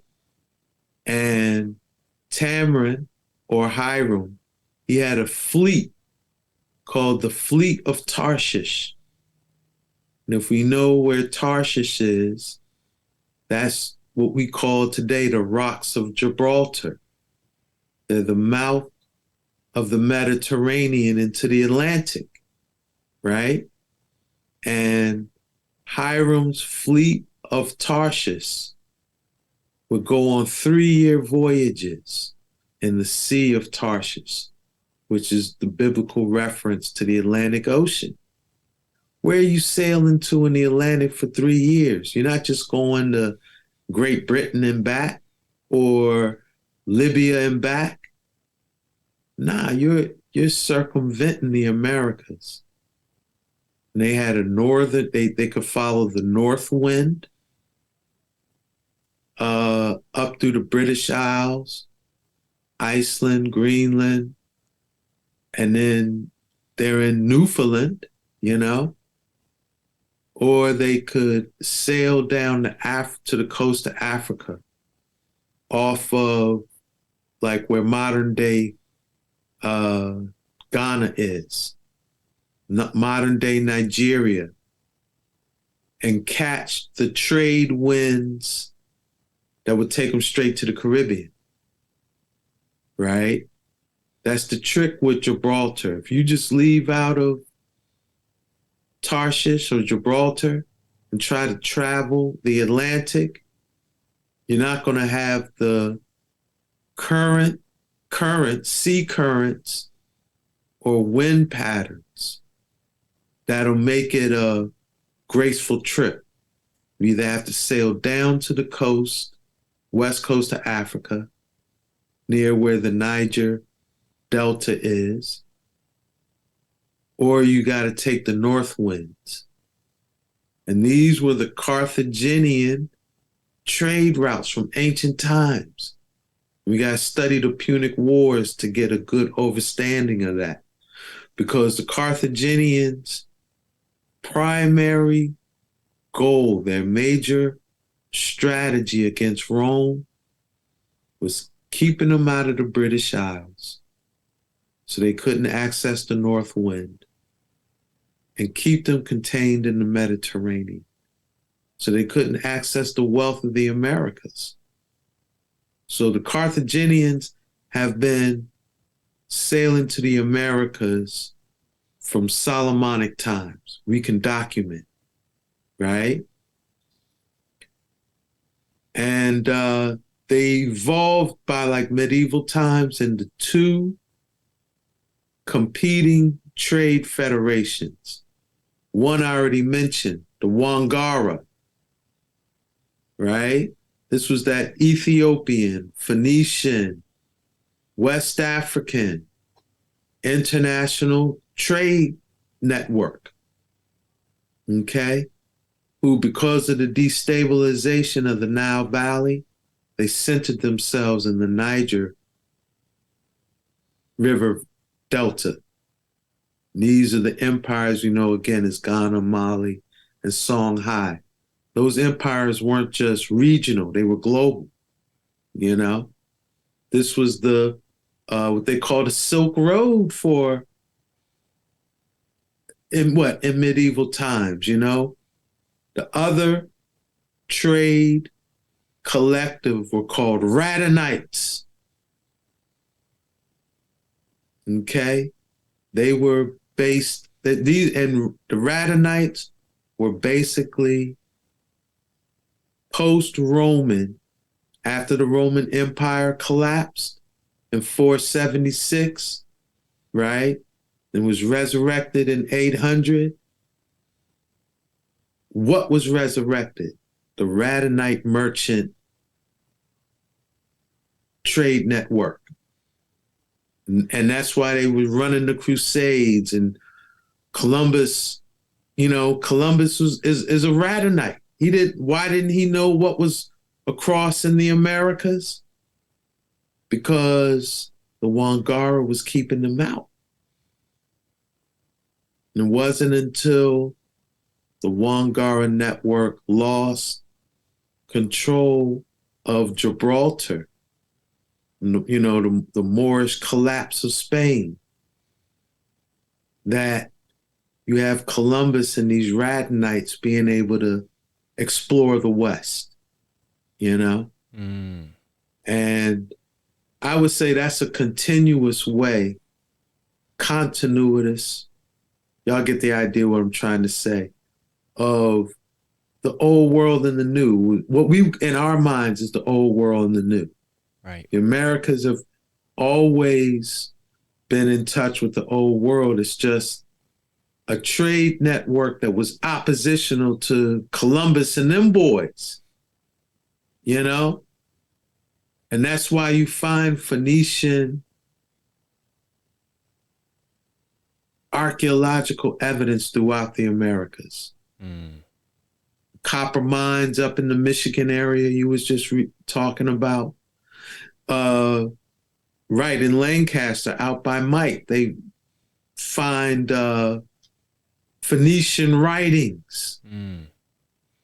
You know, there's so many Hebrew phonetic loan words in the Algonquin language. Shechem being like one of the most evident and obvious. Shechem meaning high priest or high priest king in Hebrew, as well as the Nile Valley. You know, the Shechem is like the king of kings, you know, the Shechem or Shechem. Right. Right? Right. So Yeah. then you find Shaxamoxen, place where the kings meet, you know? Right. So there's so much. And also the word, which I've always read as sachem, but you could pronounce it sechem, right? And Well, that's the word I'm referencing. Right, right. Absolutely. Yeah. You know? And even Algonquin is classified as an abugida. Okay? Y'all look this up. The Algonquin language is an abugida, meaning it comes from Ge'ez. It comes from the liturgical language of Ethiopia. Like we have ABC for the first 3 words of our alphabet. An abugida is the first 4 letters of Ge'ez. Abugida. Right? So, yeah, man, you gonna tell me that's coincidental? Nah, it's because these Ethiopians, even when you study the Atlantic Ocean was known as the Ethiopic Ocean for a number of centuries. How and why is that? Because it was a part of this Wangara trade network I was mentioning to you. So, Wow. yeah, man. It's That's very relevant history that because for a number of decades, you know, they wanted to be able to justify color discrimination. So they had to minimize the humanity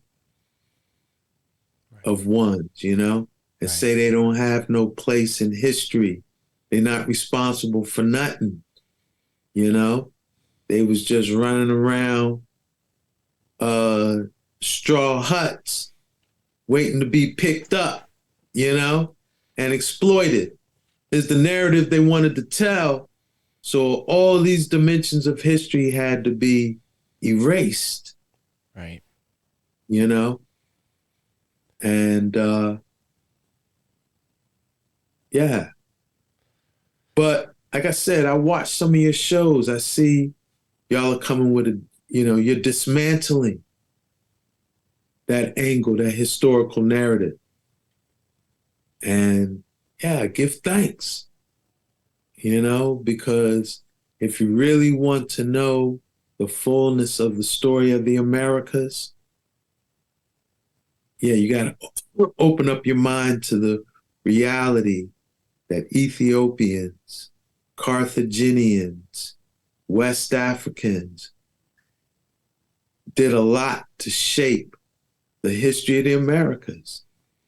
Abu Bakr, who you had mentioned earlier, more than likely, who we call the Aztecs, was Abu Bakr coming over to the Americas with hundreds of ships and creating family trade networks with the indigenous of Mexico and Central America, you know? Now, I'm sure you've seen these massive Olmec heads that are found, these megalithic stones that are carved in the shape of a human head. These are, attributed to the Olmecs, who themselves are mysterious in the timeline. They sort of just appeared, right? Archaeologists say they're not really sure where exactly they came from, and some people interpret the features of the Olmec heads as looking distinctly African, and I'm wondering if you've looked at that and if that's a part of this possibly. Absolutely. Well, this is tied in again to another chapter in the Clash of the Titans, what we would call the first and second intermediate periods of Kemet, where there was major destabilization going on in the Nile Valley. And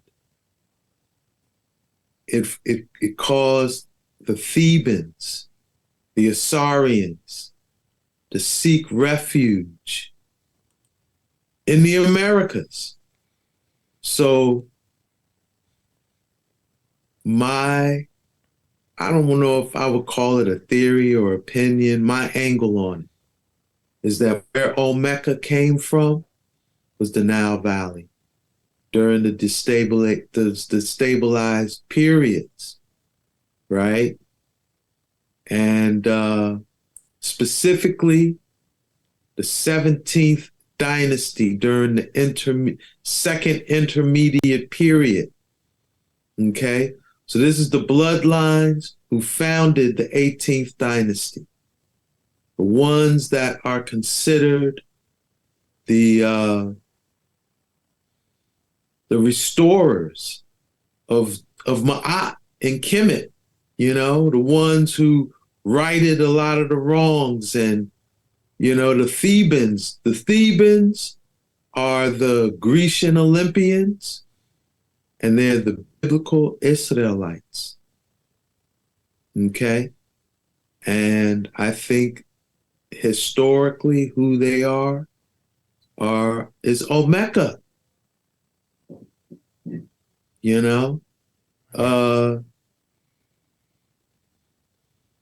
Yeah. I'm gonna just throw that out there. I do cover it on some videos I have up on my Rokfin 188, and that could be another episode because is to make those correspondences. We will be here on that the rest of the day. There is so much to get into, and we've already spent about 2 hours. So, yeah, Ross, we might as well wrap up now before we get off on another tangent. I really appreciate you spending the time with me and sharing all this wisdom, because I feel like a lot of people, because of this anathema, have lost touch with their true origin, right? And we all share a common origin as human beings. So anything I can do to help bring this information forward and help people, especially melanated people, realize like you might not be, the product of this terrible time in history. You might actually be someone who was a part of Native America, before Columbus. I mean, I think that's a truth that's dawning on a lot of people these days, and there's a lot of evidence that's been sort of hidden away because of this racial prejudice that's very unfortunate. One thing that I've learned about is there's actually Hebrew inscriptions on a mountain here in Connecticut on a rock. This is what I'm talking about, man. Yeah, so it just This is what keeps I'm talking going. about. We on both sides of the equation.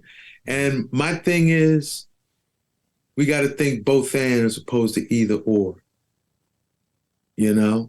From Solomonic times, Africa and the Americas were connected, and the people were connected. So I'm confident I have bloodlines on both sides of the waters. You know what I mean? And there is a like polarized. This thing is polarized in a lot of people's minds. Like one's like, let's say you got a guy or a brother, someone who's like, yeah, I do have American indigenous blood in me, right? Someone who identifies like as a African. They'll be like, oh, you trying to deny your Africanity, you know? And that has been at one point in the conflicted history of us in these times. There was this idea of shunning African ancestries or African identity, you know?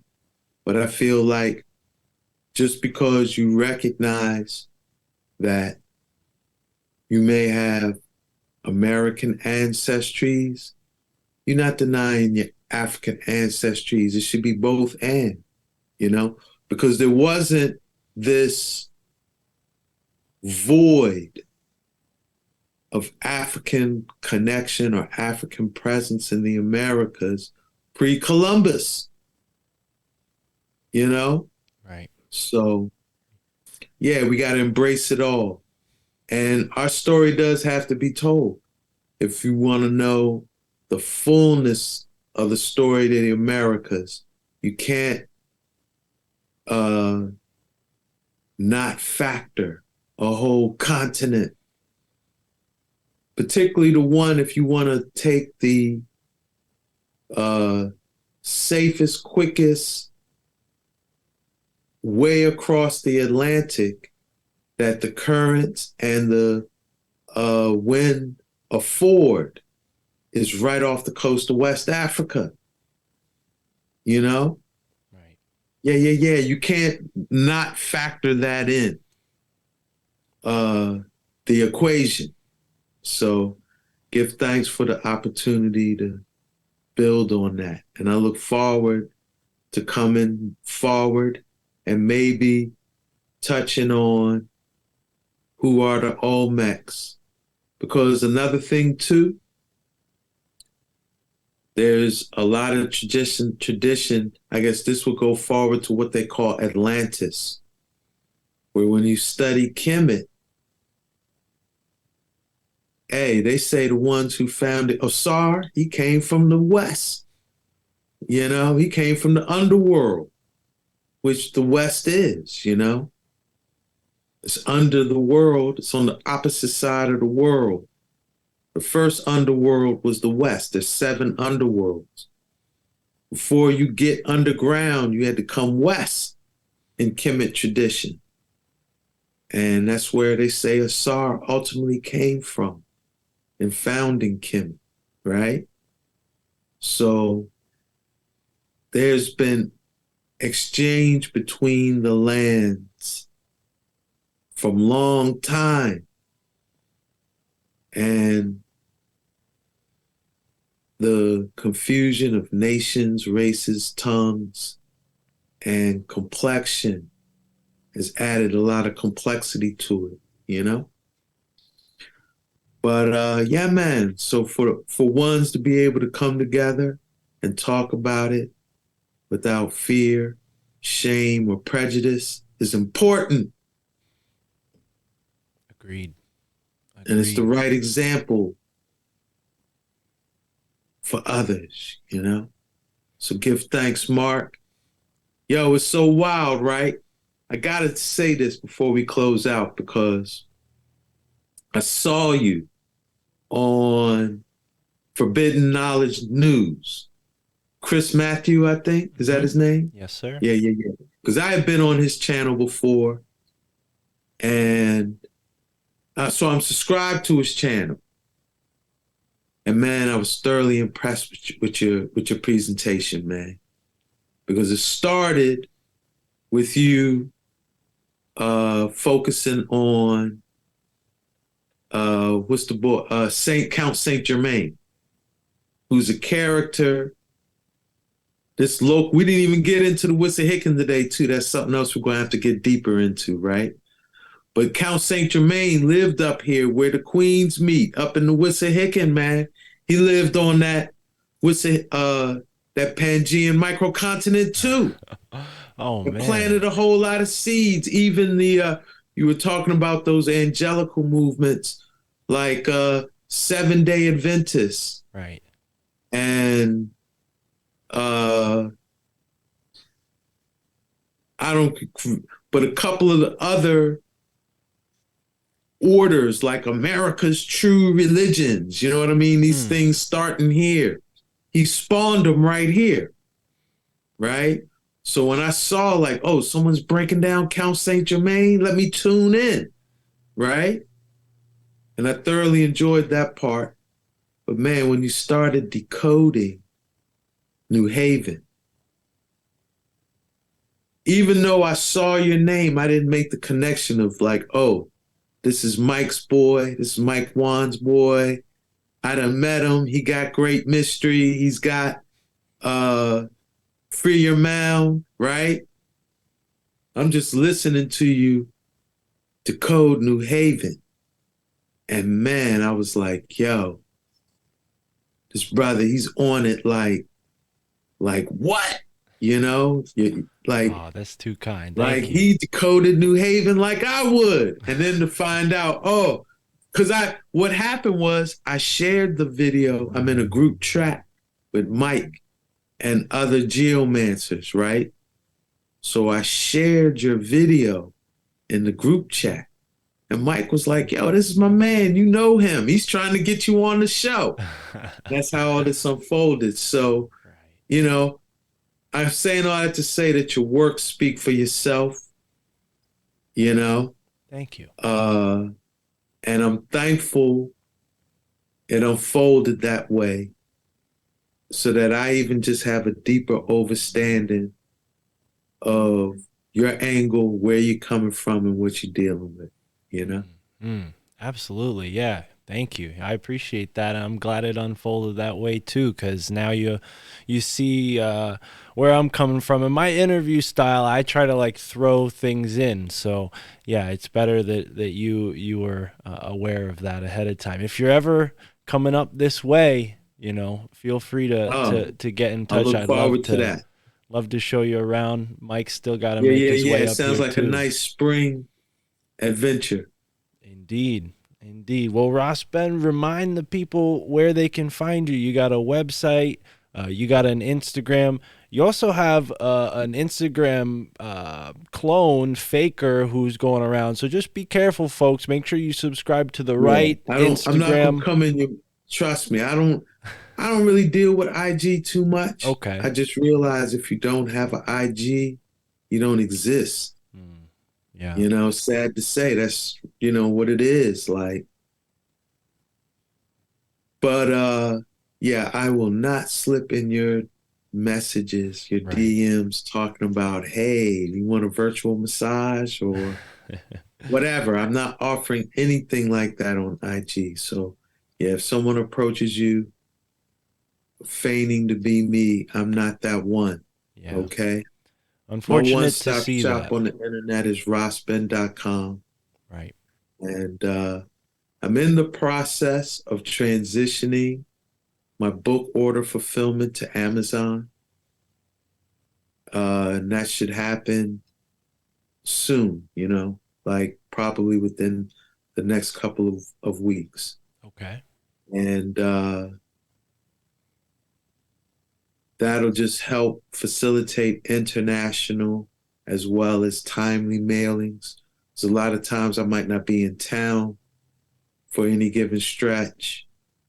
And yeah, it'll just help for better fulfillment, Absolutely. seamless, because Amazon is printing the books and shipping. And I resisted Amazon for a while, but sometimes you got to get outside of your, move out your own way. You know what I mean? Sometimes you got a paradigm or a belief system that's not really serving your best interests. And I had certain perspectives about Amazon that just in the real world the internet world. I gotta just grow up and accept some things. You know what I mean? The big boy runs the market. It's what it is. It is what it is. You know.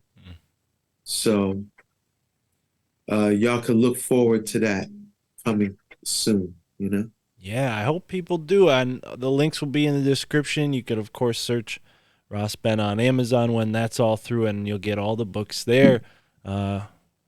Yeah, I'm glad. I'm glad it's going to be widely available. You know, Yes. maybe this will end up turning out better than you thought. Right? I don't. I feel it. I have the same I've already suspicion accepted about that. This is a Amazon. part of my growth and evolution, man. I already feel it. Good. Well, right on, Ross. I really appreciate this and the kind words you just shared, of course. And yeah, folks, go check it out, Ross Ben. All the links are in the description. He's got a YouTube channel with a dozen videos, tons of content. He does a really awesome show called From the 40th Parallel with our friend Mike Wan. And yeah, I'm looking forward to connecting with you on that. Maybe we could talk about New Haven and link it in, because even Yale has that 40 on the 40 thing. They started with 40 folios. That's what they call it, the mysterious 40 folios that founded Yale. And what that refers to is 40 books that were basically like the beginning donation to the school. And when I saw that 40 folios, I was like, okay, here we go.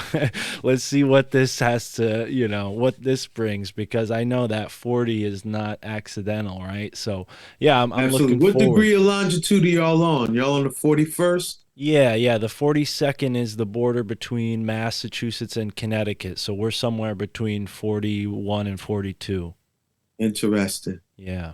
I look forward to that day. You're on the 40th parallel, decoding New Haven. Right. I have friends in New Haven. I've been like, yo, get on it. You know what I mean? Because they geomancers, but everything in its own, everything happens for a reason. Well, And I'll guess they listen to this, and if they are listening to this, I'll be there on the 22nd of this month, March, for 322 Day, which is Skull and Bones. They have their 322 number, so we're gonna sort of depower that number by gathering in sovereignty and peace on the Yale campus, and I'm gonna do what I normally do: take people on a tour and expose some of the things they have going on at the campus, and hopefully elevate the consciousness on that day, because it's a palindrome too, 322-2023. So hopefully we get some people there. Hey, and just to connect that with everything we've been talking about, I think the ultimate meaning of 322 is Revelations 3, chapter 22. And that Revelations 3, I already told you, that is the prophecy of the Church of Philadelphia. And verse 22 is the reference or the prophecy of the synagogue of Satan. So if you're a part of the synagogue of Satan, you can't go around saying that shit, right? Right. You can't go like, yeah, I'm in the synagogue of Satan. Like, people would be polarized against that. Yeah. So they put their fingerprint, they identify their works, they say who they are through the 322. Revelations 3, verse 22, where in the prophecy of the Church of Philadelphia, they talk about the synagogue of Satan, Wow. So just wanted to drop that jewel in there. I appreciate that. I almost want to ask you one last question, if I may. Well, come on with it, man. Looking forward, I know you're a type of guy that looks forward as an astrologer. Do you see anything interesting unfolding? I mean, especially next month, Pisces in this year. I mean, 3/22/2023. I don't know if that if they'll let a date like that pass up. The significance of that. They might let something unfold that I day. hadn't thought about that. The power date I've been focusing on is August 12th, 8/12/2023, and that's tied into the Philadelphia experiment, where the original Philadelphia experiment occurred August 12th, 1943. They then, on the bottom side of the 40th parallel, they repeated the experiment in Montauk, New York, August 12th, 1983, right? Creating a 40 by 40 hole in the fabric of space-time, 40 years, chronologically, the 40th parallel spatially, right? And so if we stay on that rhythm, August 12th, 2023, they're going to be pushing some button, man. They're going to push some button. Which one, I don't know. Well, maybe they're going to push some button somewhere, you know? So that's where I got my eye on. Right on. Well, Ross, thank you so But much. yo, 322, you're right. In this palindrome year of 2023, that's another date we should be attentive of. Thank you. Thank you. Well, give thanks, audience. This has been the first, hopefully many conversations with the great Ross Ben. Go check out The Great Mystery Philadelphia, of which we talked the most. And, of course, Free Your Mound and Your Mind will follow. And until next time, enjoy the moment wherever you are in the now. So we've had a good couple of weeks of shows. You know? Mark is doing a great job, even though he drives me fucking nuts sometimes. He's great. No, he's done a great job. He's done a great job. Good job, Mark. You can call me Mark Palmer. Mark Palmer's cool. Mark Palmer's. It's a beautiful day to be alive. Motherfuckers, it's a beautiful day. Beautiful day. It's a beautiful day to be alive. That's all I gotta say, dude. I don't think it's about money. I think they have so much. It's just about, it's a spiritual war, dude. It's so much farther. There's more power in spring flowers than pseudo-intellectuals fueled by hate with the face sour. When it comes to the hour of reckoning, recollect, reconnect with days happening. Yeah, are you frowning or laughing? Are you making the grade or barely passing? Caught in the S.E.E.N like the afterlife. Obsessed with darkness, have you mastered light? Cause it's faster than a blink. When it's a bastard, latch to the clink, clang. The money don't mean a damn thing. Think, happiness ain't coming from the bank, dang. I'm out here daydreaming. The spirit's the egg, the self is the semen. And that's cause life is the child, and it takes a village to give it the illest style. So, if your family think you crazy, and you ain't got a village, know you always got a place here. Come kick it, we chillin'. Exactly, dude. You get it, bro. You're so smart, everybody. You're so smart. Feel like I'm waking up for the first time. Krusty's on my third eye, but I'm back to the grind. Pop the blinds open, let the sun shine. Feel it on my skin like it's been sometimes. Sometimes depression got me flaking like Sisyphus. Others got me messing with mania like Icarus. And meditation helps with the sickness. Some say it's human condition, but it just isn't. There's more power in spring flowers. The circular thoughts that leave the mind devoured. Blurred lines between reality and fiction. And some politicians get dirtier than dishes. But for a minute, just forget about the government. I'm looking at you and I and where the love went. Cause we don't need a fucking village full of cynics. Need a family to foster a life worth living if it isn't. And your family think you crazy, yeah. And you ain't got a village. I know you always got a place here. Come kick it, we chillin', yeah. I'm a conspiracy boy. Motherfuckers. I'm a conspiracy boy. Motherfuckers.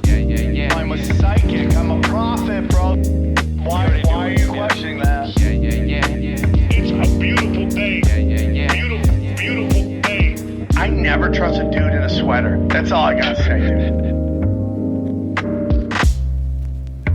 Mark Palmer's cool. How are you, brother? I'm great, man. How are you?